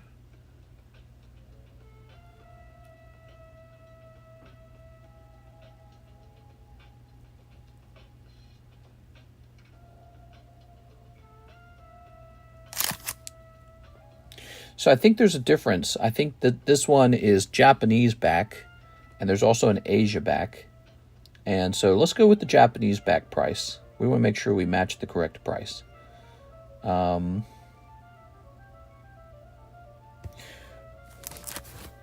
Let's see. Let's type in Uno Japanese. Sorry, I'm concentrating on this to make sure we do it right. I don't want to misprice this. If the backs matter at all, oh, give me a break, dude. This stupid app's not working. It does that so much. If there's two different pricings and the Japanese one's more valuable, I don't want to accidentally undersell it. But here's a card set I don't normally sell, so this is kind of something that I'm not as good at. but in general, you want them to match. So let's see. Asia back, Japanese back. So the cheapest Japanese back is 133. I'm going to go ahead and go with that. 133 Japanese back. Do you know, graded guard, the slab protectors have resale value too? That's when you know the Pokemon market is inflated right now. I saw a video on that like a couple weeks ago where a vendor and a buyer were arguing over a graded guard. They were like negotiating the price of a card a bunch, and then the seller finally agrees, the vendor finally agrees with the price, and he starts peeling the card out of the graded guard, and the buyer goes, wait, I get the graded guard too. And the buyer's like, no, you don't. We didn't agree on that. And so, yeah, before that video, I had actually shopped graded guard because I'm interested in the cost of these card protectors because I sell a type of card protector. You know, have you seen my card protector? So I was interested in seeing them, and I was shocked to learn graded guards would sell for like $200 or $300. And I have to 100% agree, spending any of your Pokemon money on a graded guard is perhaps one of the dumbest things I've ever heard, because a graded guard really is just a piece of plastic from China. There's nothing really unique about it. So, oh, this is supposed to take you to the, here we go. Okay, so check this out. So this is the one we sell. Nice, right? And I haven't listed it, but we have a, where'd it go? Is this it? Nope, that's not it. Oh, shoot, where'd it go? We have a stand too, but I don't know where the stand went. It was on the table like a second ago. Well, now I've gone and lost the stand. Oh, there it is. Found it. So here we are. Now, I believe the graded guard is more like a sleeve almost. You know, it fits closer around the card, so that's better for like a display case. You know, if you're selling cards like as a vendor, that's better to have a very thin holder. But you know, if you want to display your cards in a really nice way and have strong protection around your card, I think this works perfectly well. So this is what we sell. And but yeah, graded, we don't ask that much for this. This is like $20, and graded guard, $200. That's nuts, dude. And you don't even get that much. Like, I've peeled some graded guards off of my cards. Graded guards are just like flimsy plastic. That's all they are. They're not even that strong. Like, this is strong because it's thick, right? Take a look. Look at that thickness right there. See that? That's good. Your card's completely covered, right? The graded guard just covers the top of your card, if I recall, yeah. And it clings to the edge of the slab so hard that you almost wonder if, you know, there's ever a chance it could damage it.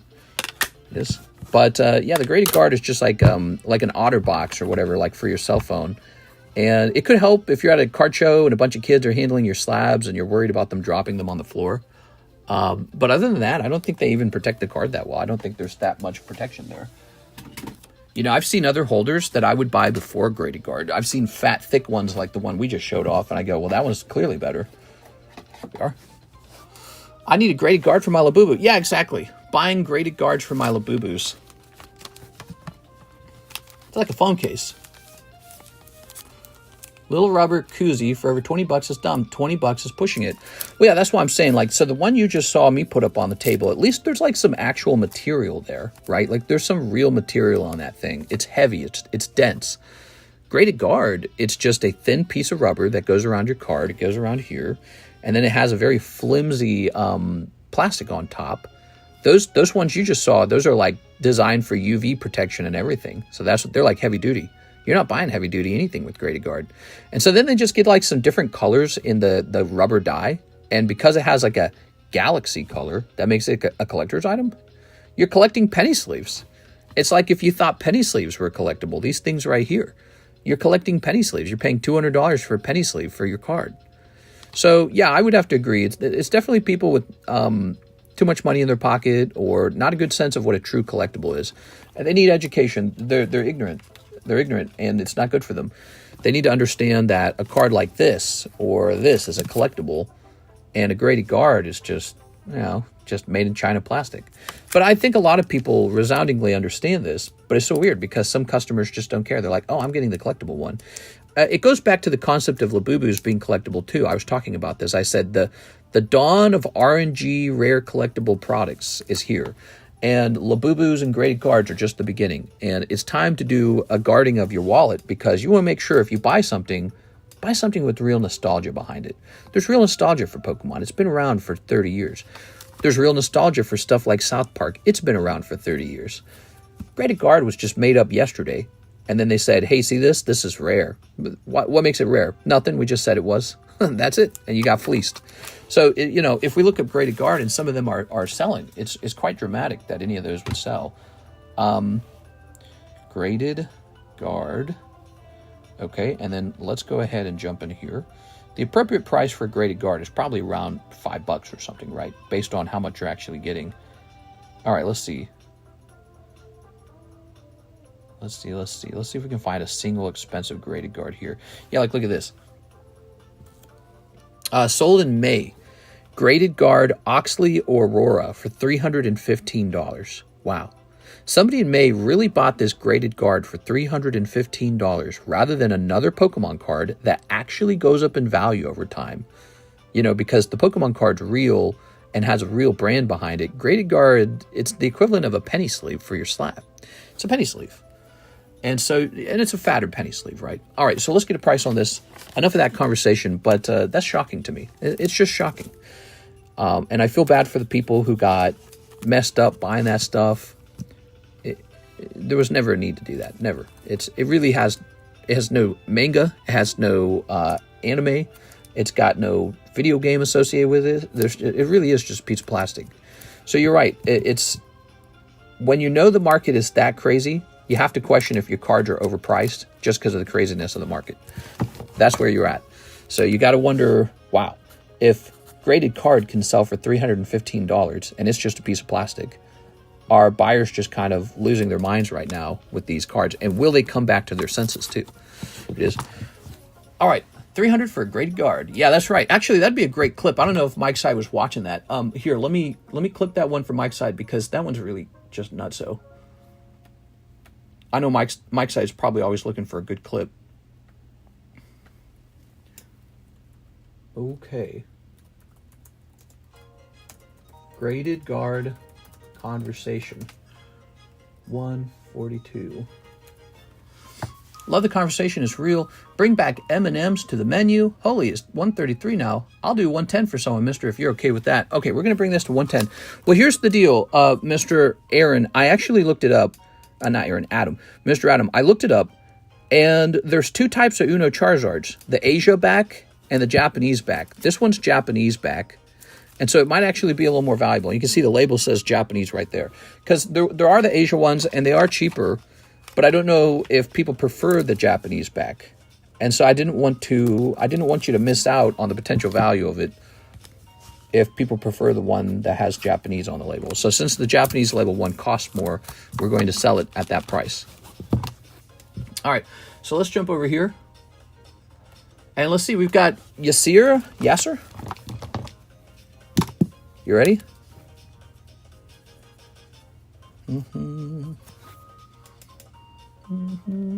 Here's Michael Bethel.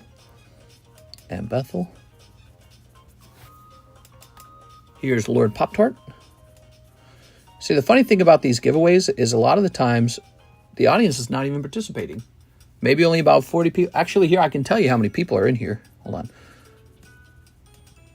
So if you're just very consistent, you will probably one day be chosen for this giveaway. Maybe not today, maybe not tomorrow. It says here there's 37 entries. So we have 80 watchers and only 37 people jumped into the giveaway, the Nightbot giveaway. So your odds are 1 in like 40 basically. Colt and Mr. Rodriguez. Okay, cool. So that's it. That is LaFlame's birthday giveaway for today. He's got 2 more slabs. We're going to be giving away a $200 store credit that Mr. LaFlame gave us to hand out to you guys. Can you guys believe that? Wild stuff. All right, landing on 1, Mr. Yasir. Yasir, are you here? Are you watching? Holy crap. Well, I got in. That's wild. I never get that lucky. So that's Yasir walking away with Tifa Lockhart. Could be like a $40 card or something. I guess I didn't directly look it up. That is a gift from Mr. LaFlame on his birthday. Rare pop for Nightbot. Thanks, LaFlame. So, do you have a bag I can pop this into, or do I need to create a bag in this case? We are. Okay.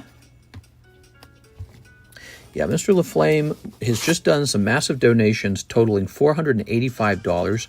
Mark donated more, bringing its total up to $911. Tyler McCansh's $450 donation. That's wild, man. That's a really wild donation list for July. Crazy. What time is the nighttime stream? Probably the usual time, 1:30 a.m. in the morning, real late. The stream hiccuped and I was in the past. New bag? Okay, new bag. So let's grab this baggie. It's a nice Tifa. We're going to get you some bulk, actually, to put around the Tifa, so your bag's got some weight to it.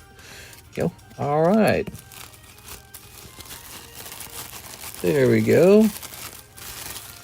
I think today's daytime stream went pretty well. Okay, I'm writing it down as yes, sir. Is it yes, sir? There we go. All right, so there's that. And we're celebrating Mr. LaFlame's birthday. Happy birthday, Mr. LaFlame. Here's a Matthew Rodriguez. He says 6 Dragon Ball mangas. Oh, popular Dragon Ball set. Living in the 90s, best times. 1, 2, 3, 4, 5, 6. The 90s, yes, the 90s. I told you guys last night, if you were there, I told you I was watching 1990s commercials. Have you guys done that ever or recently? Do it again if you haven't done it in a while. Go watch some 1990s commercials, and you will be shocked at how much the world has changed. The 1990s definitely is an old time in the past now, and we're all old people. I got 4 years left of my 30s. What happened? I was 30 yesterday. I swear, that was when we were starting this channel. And now I'm 36. We are? All right, let's see. Weird. Time's just flying, man. We are living life. I study 90s food commercials. Crossfire, you'll get caught up in the line. That's right. Mr. Alex makes a little bit of content around old food, I think, right? We are? Okay. Where's the beef? Here's this guy. Okay. Here's this guy. If you ever don't want your hollows from this set, you can always mention that. We'll remove them because they're basically bulk. But since they are hollow, you're entitled to them. And, oh, here's the Awaken card. And this guy. All right, let's get these sleeves. Win. And a 2. I don't like this song. What is this? This is called Double Cherry Pass Super Mario 3. I've heard that song too many times. It drives me nuts now when I hear it. Whew. I watch hours of footage at night. Do you really? Any updates on Gundam? I think it hit shelves today. I just ordered a 3rd case of it, and I'm sure it will be shipped out to me soon, but I don't think it's been shipped out to me. There we are. There we go. Yeah, I ordered a 3rd case. You know why? Because Karis is asking for some product because she wants to open Gundam. She's a Gundam fan. She watched all the Gundams. She actually watched them and likes them. That's Matthew Rodriguez. She's going to say something like, let me open it on stream or something like that. Yeah, Karis does enjoy animus. She watched Gundam. She watches, what's the name of that one with the girl in the tight red suit? What's that called? This? Evangelica or something like that? She watched a lot of that. She liked that. She thought it was pretty cool. I don't think she watched all of it, though. Do you ever regret working so much? No, maybe a little bit. It's stressful in a certain way because I wonder what else I'm supposed to be doing. Like maybe I'm supposed to be traveling. Maybe Here's the problem. It's very easy to dwell on like the amazing experience you're supposed to be having in life. I can't say that my experience has been that bad. I get to be here with you guys, serving you guys some Pokemon cards. It's honestly not that bad to do that with all your time. I don't think it's the same as like a boring corporate job, which no hate on those. It's good paying jobs. People need jobs. You're lucky if you have a corporate job. Some people got worse than that. But this is cooler than a job like that. It definitely is cooler. There's a lot of personal pride in it. You get a lot of good interactions with the customers. You get a lot of special moments. And you're playing with cards. What's better than that? That being said, maybe I should have taken more vacations by now. But I don't know, because if I go on vacation and I go look at like the Great Wall of China, the Eiffel Tower, whatever, right? I can't say, because of the type of person I am, I can't say that I would walk away from that feeling like I really did something. I'd be like, I can just flip my phone open and see those things. So I don't know, maybe it's the type of person I am. Traveling doesn't affect me that much. It just doesn't. Now, the downside of that is maybe Karis would have really liked that. So I think I should go on vacation to the Great Wall of China or something soon. But yeah, I don't know. I don't really know what it is that I'm supposed to be doing exactly with all my time. So I'm pretty happy to just do this even. And you won't see me disappear anytime soon, so you don't have to worry about that. But I like to help people with their collections, and I like to collect. So I'm in exactly the role I'm supposed to be in. And then I need to take a vacation to the ocean. But I mean, I live in a nice place. Let me show you guys where I'm living. Hold on. Let me show you guys. Hold on. Look at this. This is just outside my door. That's the Lake of the Ozarks. That's outside my door. I live in a lake house. So, and Karis and I went skinny dipping yesterday. We went swimming yesterday. Now you can't really see it through the window too well. So I'm not dying over here. I'm not like, I'm not Charles Dickens Popper boy anymore. I was when I was a kid. So yeah, I could go to the ocean, I like Florida or something. The water's like 85 degrees right now. You just go swimming. And the ocean is different though. And then like Hawaii sounds really nice. I do miss the city. I miss St. Louis. I miss the city. It's been years out here. I miss it. I miss it badly. The grocery stores out here, they're all dingy, and you could tell it's just like rednecks and everything. And nothing against rednecks, because they're nice in certain ways, but you miss the prestigiousness of the city. You really do. At one point you go, man, am I turning into like, a caveman myself? When you're away from it all for so long, you start to feel like you forgot what it all felt like. But I'm okay. I'm not crying myself to sleep at night. This last year with the Pokemon cards doubling and tripling in price, what a year, man. All right, so here's Jack Gray. He says, 2 PRB2s, 1 Waifu Shuffle. 2 PRB2s. You got it, man. So that means we get a fresh box of this. The taxes are worth it for that view. Yes, it was nice. It's real nice. All right. Wonder if I could sneak out in the family room and show you the real view. That's just the side view.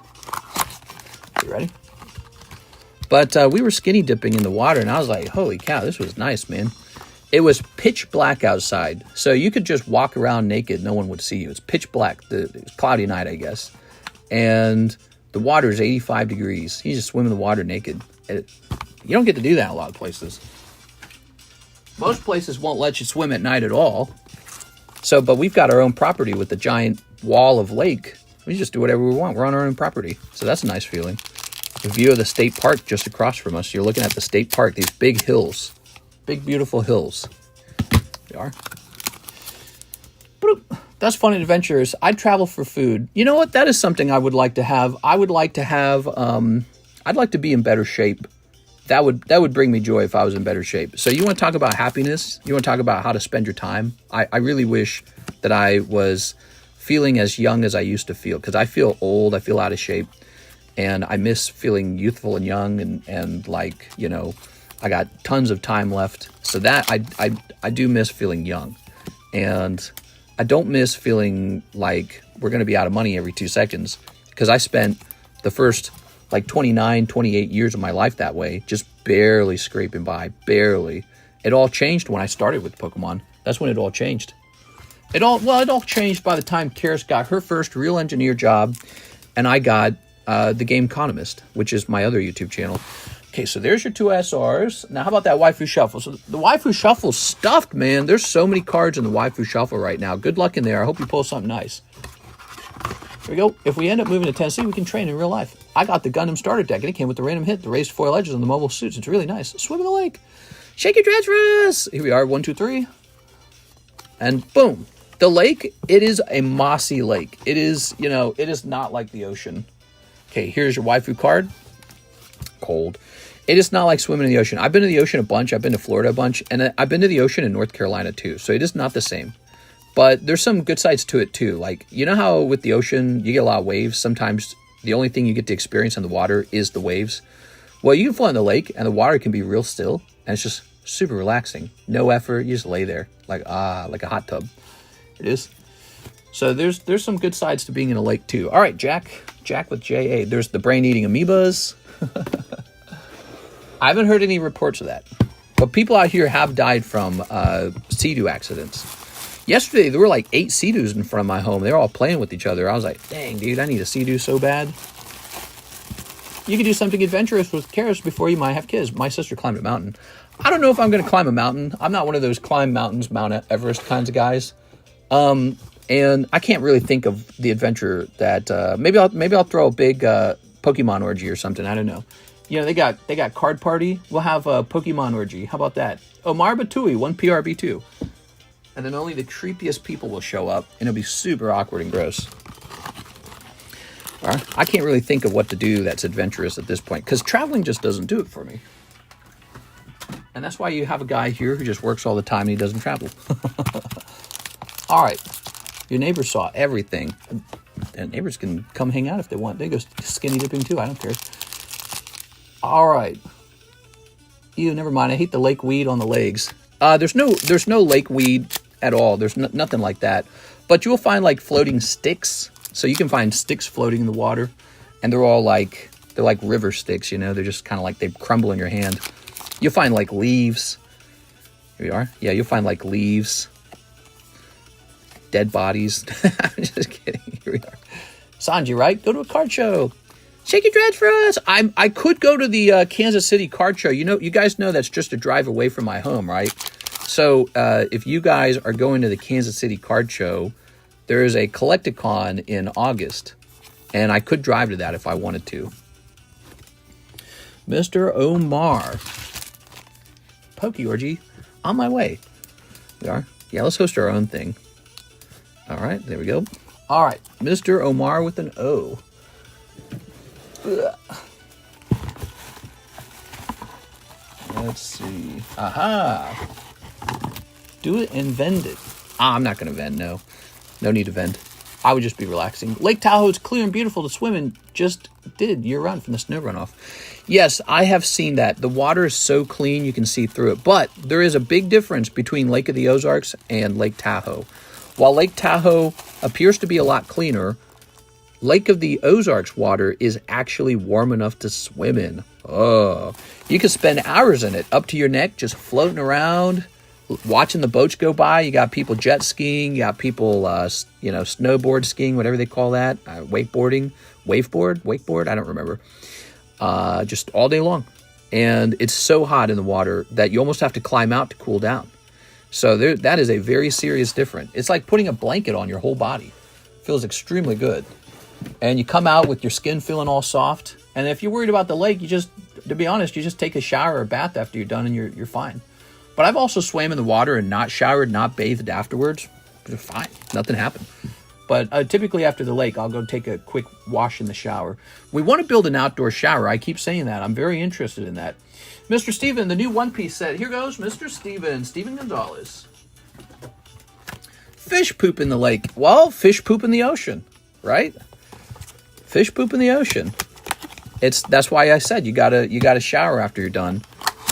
You could get a big pool built out here. I don't think it's necessary. You just go swimming in the water and let your body deal with the fish poop. I mean, if you go swimming in the public pool, there's probably a little fecal matter in there, isn't there? You got all these humans climbing in it. That is chlorine, though.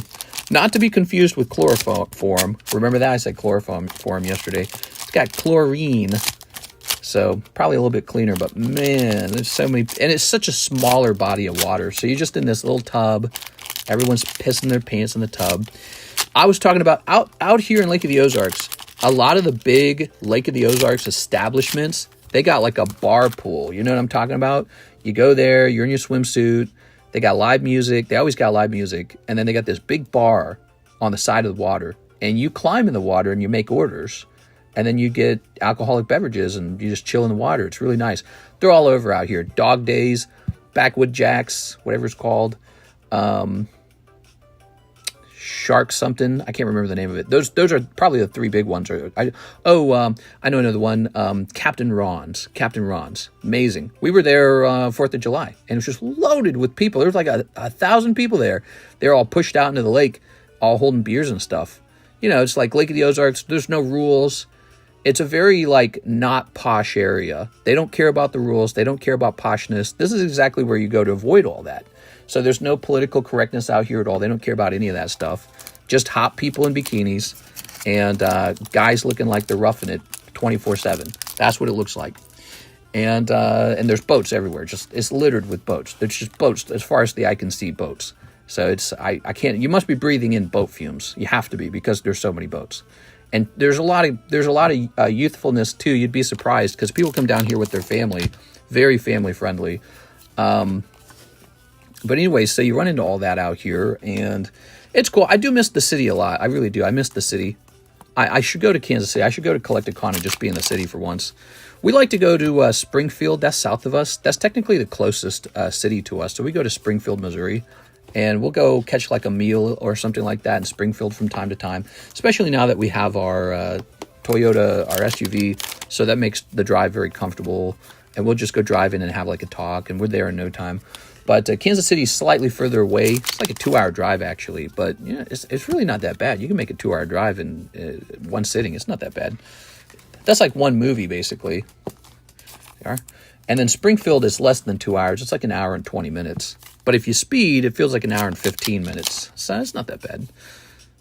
But back when I lived in St. Louis, you could get anywhere. You get to anywhere in like 30 minutes. So you missed that. You missed that a lot. It was a nice thing. Read chat. You opened 2 packs for Amar. He ordered a whole box. Really? You got it, man. We're going back for you, Mr. Omar. My bad, dude. I thought I read that correctly. I'm going to reread that. All right. So this is for Mr. Steven Gonzalez. Let's finish opening this for Steven. We're going to go back. We're going to take care of you, Mr. Omar. I like the read chat emoji. You guys should keep using that. It's a good way to catch my attention. You know what it is? It's the bright colors lets me know that there's something wrong. It is. Ordered a whole box. So weird. Where did I get the 2 packs from? I wonder if I read something else. All right, there we go. One more pack for Mr. Steven. This has to be a full art, right? Yep, there it is. Okay. It's Ace. Boop. No Manga. That's Steven Gonzalez. All right. Probably because the order before was 2 packs. I see now. I see. So maybe my brain repeated the order in my head. That makes sense. So this shall be for you, Mr. Steven. Okay, Omar, have no fear. All those things are fixable for you. Okay. Congrats on the emoji. There you go. Okay, so Mike's side added that one. That was a good one. There we are. Maybe he should have more emojis like that one. Let me think. What would be another really useful emoji? Not just a funny one, but a very useful one. There you go. Rotate slabs, maybe. So let's go back. Let's take a quick look at that, Mr. Omar. Oh, you're right. So Jack had ordered 2 PRB1s, 2 PRB2s, and then Omar ordered a whole box. Oh, I see. But you know, I looked at it. I saw the way he typed it out. I think that kind of caught my brain off guard. Here we go. So, Mr. Omar. You know what it is, Omar? I think it's just the fact that it's PRB and then the number 2. I think that's what it is. Ready? Wrong pack, says Tammy. Well, I think that read chat's probably good for that one. So read chat's sort of like a warning. Something needs to be fixed, right? There we are. All right. Good. We need a lewd emoji for the lewd Weiss set. Yeah. Sometimes YouTube shuts that down. They don't allow that. Yeah, rotate slabs comes to mind. What's one of the most commonly requested things? Show breaks, rotate slabs. Okay, Mr. Omar, you got those 2 packs for free.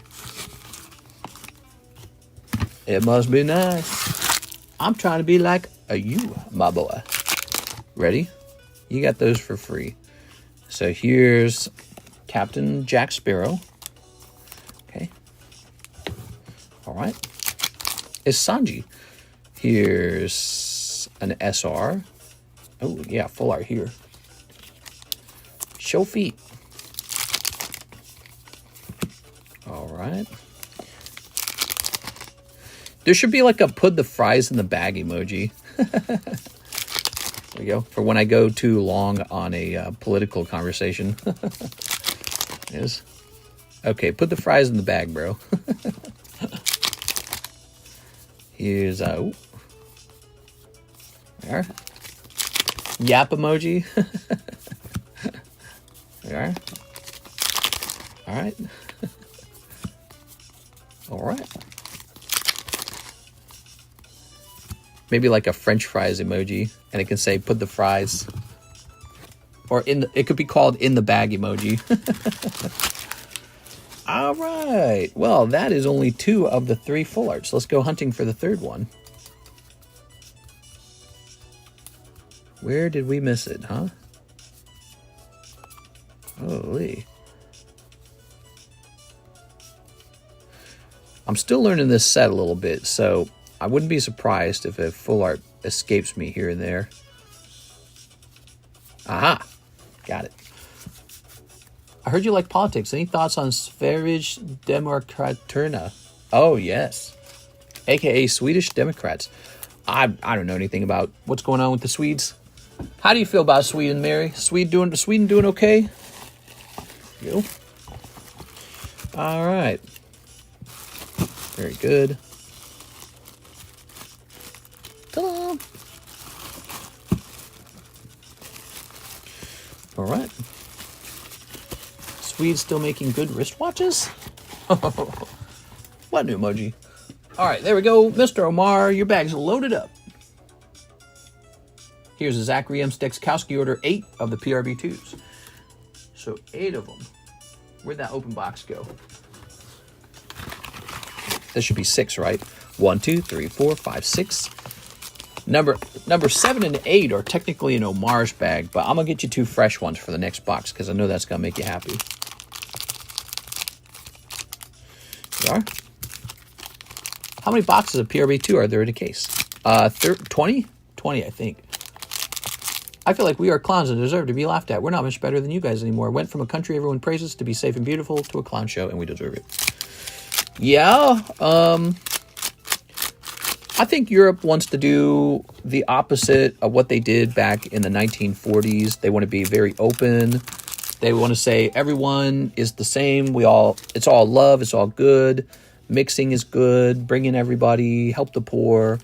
Those are wholesome and noble thoughts. And it's really, fundamentally though, it's really not a bad thing to think that way.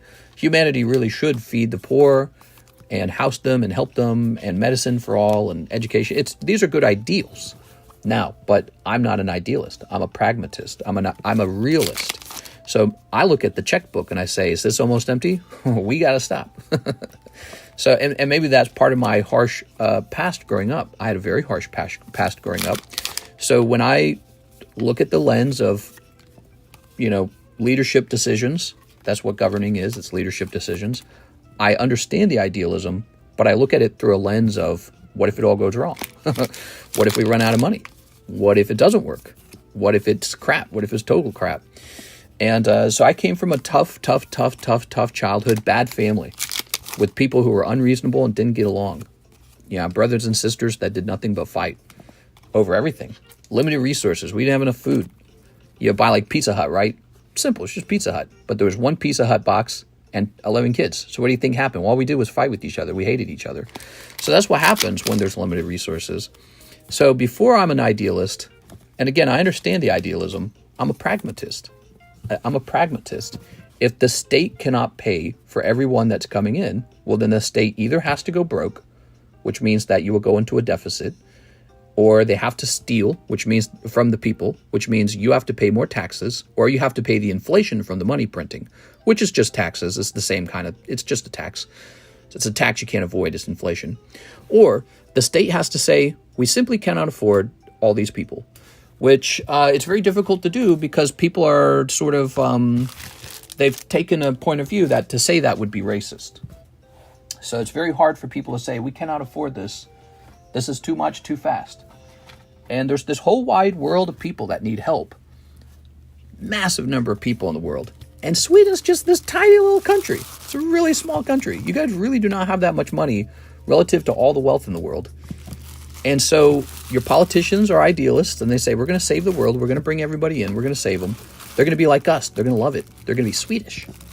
Everyone will love being Swedish. You import a lot of people. You can't afford to feed them. You can't afford to house them. You can't afford their medicine.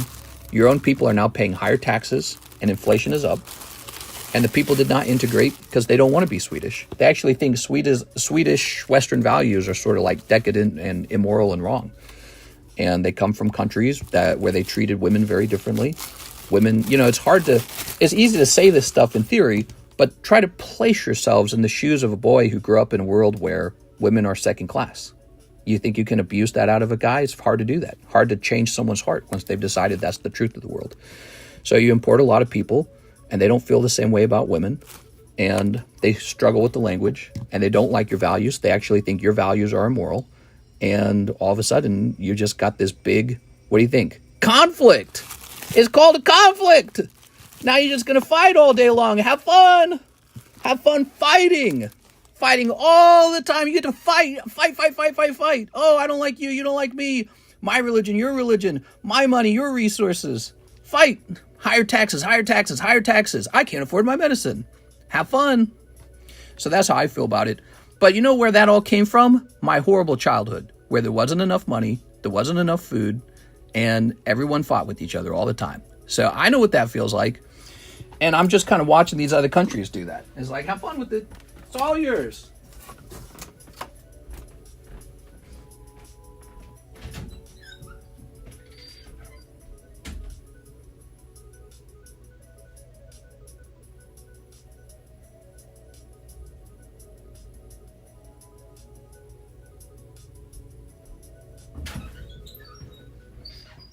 All right, we got more PRB2. Was that exciting? I'm sorry for shouting. There we go. A little bit of shouting there. All right. Tossing this over here. Ta-da! All right. 2 more packs, Mr. Zach. Yeah, so I got that pragmatist in me that says, what's the wallet book look like? Because the wallet book has to be good. You can do anything when the wallet book's good. When the wallet book is bad, things go bad, and everyone wants to kill each other. You want war. That's what happens when you go broke. Everyone goes to war. The fights break out when the money is gone. Okay, you ready? All right. Sneep. So whatever you do, you got to be productive. You got to be financially stable. You got to bring in more than you spend. Ooh. But we have been having years of not doing that. A gold dawn. That's not bad. Ha-ha. Put the fries in the bag. We're putting the fries in the bag, I swear. Bag fries. Well, it's a very relevant subject, because they're having riots in Ireland right now, aren't they? Northern Ireland. 2 Romanian men, or whatever, older teenage boys, I don't know their age. Recently, I think they R-worded a schoolgirl in Ireland, or they attempted to. And now they're having riots out there. The Irish men are burning buildings down. And some people are saying, how barbaric. And some people are saying, go, get your country, save your country. So people can't agree on a position on this stuff either. It's a very highly divisive subject. Here it is. All right. Very nice. Ugh. Very good. Put the cards in my bag. Thank you for your error. Yeah, that's right. You picked up the gold dawn as a result. That's very fascinating if you think about it. All right, here's Ho-Oh, and here's Dark Polygon, and here's this Cubone, which has gone up in price over time. Very nice. Countries' economies aren't even remotely similar to a personal household economy, says Joshua Jones. Sweden just loves to play the mama bear and try to take care of everyone. Well, and I think that comes from years and years of success and wealth. And when you're wealthy and successful, you get into philanthropy. You know, if you go to a poor country, a country that's really struggling, and you tell them, hey, why don't you take all these immigrants and just take care of them? They'll laugh in your face like, are you nuts? Hell no, dude. Hell no. I'm not doing that crap. You're crazy. So it's the Western countries. You see the problem occurs in the Western countries because we're the ones who have put a bunch of money together and now we're ready to lose it all, which is exactly what happens with people who inherit money. They immediately squander it. People who inherit money squander it. It's like scientific almost. By the fourth generation, all the money is squandered. So that's what's going to happen in my country, your country, everyone's country, unless we're educated about it, perhaps. Maybe then it would not happen. But when you have money, the next generation squanders it. So you add, here we are. You add the greatest generation, and then I think you had the silent generation, and then you had the baby boomers, and then Gen X. Is it Gen X? And now us, millennials, and then Gen Z. So we're quite far out there, and the inheritance is squandered. That's where we're at. We're at the squandering time period. So this is the squandering, and then what's going to happen is we're going to be all very broke, and you'll probably see a rise in conservatism. People will say, wait a second, it really matters. Some of this stuff really matters how it plays out. It is? All right. And then it'll just be like a cycle. Somebody will make money again. There'll be a couple countries that will do well. And then they'll have a lot of wealth and prosperity. Maybe like China, right? China will have wealth and prosperity. Because we're in the squandering stage. I think that China's in the growing wealth stage. So they'll have some wealth. And then their children's children will squander it. And they'll be like, why are we so poor? I can't figure out why we can't afford a home. But yeah, it's all squandered. Gave all your money away to the government. And they didn't buy you anything with it. Here's, so that's how I feel about it. I feel very, that's my prediction. And I like to make predictions because when you predict things accurately, you can make the correct money moves. Here we go. Ooh. If you predict things accurately, you can place your money in the right places. And you can be in the right places and be prepared to move or whatever, you know, ready on your feet. Luffy. I still think America's a great country, though. I think America's a really great place to live. I think that I prefer to live here. I like the competitive tax rate in America. Sweden just loves to play the mama bear. Oh, I think I already read that one. Here we are. All right. Very nice. Yeah, I don't know much about Sweden. I don't know much about Sweden, but the last 10 years or so of my life have been sort of watching this discussion play out about the role of money in society and central economy, private economy. You know, do we pay for the homelessness? Do we kick it out? I think Trump just signed some kind of bill that said you're just not allowed to be homeless anymore. What? But they're gonna kick them out and send them to like facilities or something. And some people are like, woohoo, finally! And other people are like, how could you do this? And I think it's a reflection of the larger conversation about what needs to be done, what works, what doesn't work. We're just supposed to do the smartest thing. It's not supposed to be emotional. It's not supposed to be about your ego. It's not supposed to be about your religious beliefs. Well, I guess maybe it is about your religious beliefs, but a country should just do what is meant to be done, like the smartest move. Let's say the smartest move is to do nothing. Well, then we should do nothing. Let's say the smartest move is to pull a bunch of money together and spend it on the homeless. Well, then we should do that. Let's say the smartest move is to optimize spending the least amount of money on homelessness. Well, then we should do that. Whatever it is. But you should just go do it, you know. But it should be the smartest move. It shouldn't be based off of political slogans. It shouldn't be based off of people's personal, you've been talked to too much by the radio or by the news station that told you what to believe. It shouldn't be any of that stuff. Just optimize whatever's... This is why I like AI. When's the AI president coming? I'm ready for the president of AI. So we should have an AI president just do the most optimal solution. Bada bing, bada boom. Let's get it done, you know. Let's get it fixed. Ivan Ramirez. If I had to vote for president today, I'm voting for President AI. We are. I'm ready for the AI overlords. Politics has sucked for so long, man. It's just these special interest groups fighting over each other. Ivan, you have a box. You have a box. They get into power and then they do all the corruption, you know. They get all their friends are wealthy and they always got like some weird belief or another, and they start pushing that belief on everyone, and I don't know, man. Leaders are always super narcissistic, egotistical, schmarmy. You find out they, they're going to do something. They have like a son who works in Ukraine on the board of Burisma Energy Company, and then you pardon them for like 11 years when you get out of the president. Weird stuff like that. So you go, what? That ain't right. There's always some weird thing like that going on. Good luck with that. In California, way too many homeless. I don't want to live in a mama bear country that is caring for a bunch of wolves ready to tear us up the moment they get a chance. Cambodia and Thailand is at war. Yeah, Cambodia and Thailand are at war. The war never ends, really. It never ends. People are always fighting. And it's always over resources. Resources, religion, pride, whatever it is. The war never ends. It never ends. You have to learn to live with it almost. It is. But again, so if you ever hear my personal opinions, it'll always be the pragmatic approach. I always go, how do we optimize this? How do we optimize this? Sarah Duseberry, 1 box OP9, 1 box PRB02. You got it. Miss Sarah. What's up, Sarah? My opinion will always try to be the optimal opinion. And the aim is to be prosperous. The aim is to be prosperous, guys. I want you to be rich. I want to be rich. I want my children to be rich. I want to live in a safe place with comfort and good education and good health care and all the things that we want and beautiful houses. Let's make the smartest, wealthiest choices together. That's what we should do. Are you ready? And remove all your emotions about politics. Get rid of those. Those aren't helping you. Get rid of your attachment to a certain symbolic, personalities. Get rid of the personalities. No more personalities. Just analysis. Here we are. All right. Just analysis and optimization. Here we are. Let's snip this. No more personalities. That's hard to do, by the way. People really get addicted to personalities. Trump's a personality. Trump's a personality. Obama's a personality. That's all monkey brain stuff, That's from the past.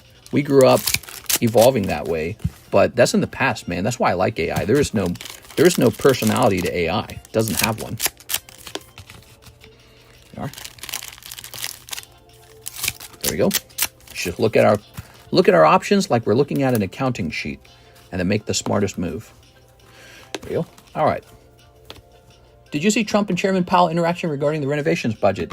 Yeah, I saw Powell basically stand up to him, like he's not slightly scared of him. I felt like it kind of, it was super awkward. We are. I mean, because Donald Trump's talking poo-poo on that guy constantly. He's constantly trashing him. And then, Powell is like, yeah, I'll disagree with you on that right away. Okay. Powell corrected Trump on a budgetary thing because Trump was trying to make it sound nicer than it really was. Was awkward to watch. Yes. There we go. Well, it shows you again, I'm pretty sure Powell, he probably does not like Trump. And how could you anyways? If Trump's out there calling you all these names, calling you an idiot, he is.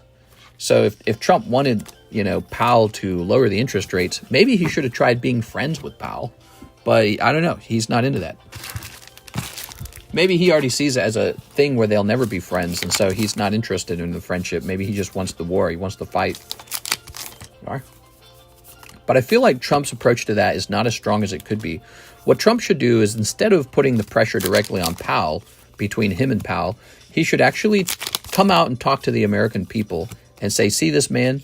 His name's Powell. He's the chairman of the, of the Federal Reserve. He's the reason that you cannot buy a home. It's him. And so if Trump just rattled on about that constantly, that could put enormous pressure on Mr. Powell. I think that would actually be a little scary if the country understood it, that it was you. But since it's just between him and Powell, it's just a personal thing, that actually weakens Trump's arguments and influence. So I don't think Trump always makes the smartest move himself. I think he gets in his own way. Here we are. Look at that. Very nice. He constantly wants to fight, though, that's for sure. He just wants to fight all the time. Here's... Trump appointed him. Yeah, exactly. All right. Probably regretting that. Every president wants the Federal Reserve to lower interest rates during their presidency so that they can have a fantastic economy. They all want it.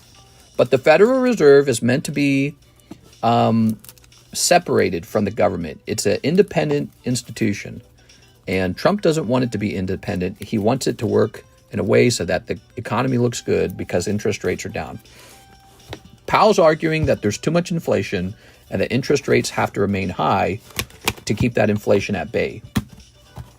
Some people believe that that's actually not true, that the inflation has come down enough that Powell's most likely keeping the interest rates high in order to make Donald Trump's economy look bad before the midterm elections. So that's a theory that Powell's he's abusing his position because the data would suggest it's time to lower interest rates. The data shows that inflation's really low at this point. But Powell's argument was that the new tariffs should cause new inflation, but it's just a theory. It hasn't actually shown up in the numbers. So a lot of people have accused him of intentionally keeping interest rates high to damage the economy. Trump's then fighting with them. Other people say, well, actually, that's the only reason we don't have that bad inflation is because the interest rates are still high. So some people think that Powell's making the right choice and he is just keeping the inflation at bay. This is very boring stuff, by the way. I understand if you guys get bored by these conversations. This is the real boring stuff. This is the real boring stuff. So if you don't like these conversations, I totally get it. Talking about the Federal Reserve and interest rates. It is boring, boring stuff. We are. The Federal Reserve gets like reports that talk about the performance of the economy, and they decide the interest rates from there. And the banks that loan out money to me and you, they get their money borrowed from the Federal Reserve at those rates. So the Federal Reserve kind of sets the market on money borrowing, and it's kind of a big deal. I mean, it kind of already makes us into a centrally controlled economy when some guy in a sort of government bank can decide your mortgage rate. That's not necessarily a free market, is it? Ooh, I like this guy. We are. All right, so Miss Sarah, we're onto your PRB02 box looking for a manga. Come on, mangas. Inflation doesn't include the tariffs, right? Well, no, he's saying that the tariffs should cause inflation. That's what he's saying. But it's not really showed up in the numbers yet. So he's like, well, we think there should be inflation, but so far there hasn't been. And he's like, we're just being careful and, slow about it. And Trump's saying, aha, you're only being slow about it because you're holding back the economy on purpose. And so that's what's going on. And he's very unhappy about it. And he's calling the head of the Federal Reserve a whole bunch of poopy names like poopy butthole and all this other stuff. Ooh, very nice. And they recently had a video together where they were, I don't know where they were, but they had a video where Powell openly corrects Donald Trump on a figure Trump quoted, and it looks super awkward. And Powell's this guy that Trump's been calling poopy head for a while, so it's so weird that they're next to each other. All right, can I place an order? No! It's 2:30. We've done 2.5 hours. It's 6:45. I'm ready to wrap up and go strip down and go swimming in the lake again. So I'm going to wrap up here. We just did Miss Sarah's Big Order Hunter. You can send in one for tonight. We have some big giveaways for tonight. $200 store credit giveaway given away by none other than your friend Mr. LaFlame for his birthday. He also gave away a Tifa today, and he's giving, look, LaFlame's giving away $485 worth of stuff for his birthday, including just $200 of straight up cash. What do you guys think of that? That's nuts, right? That's a lot. So, Miss Sarah, here are your pulls from your 2 boxes.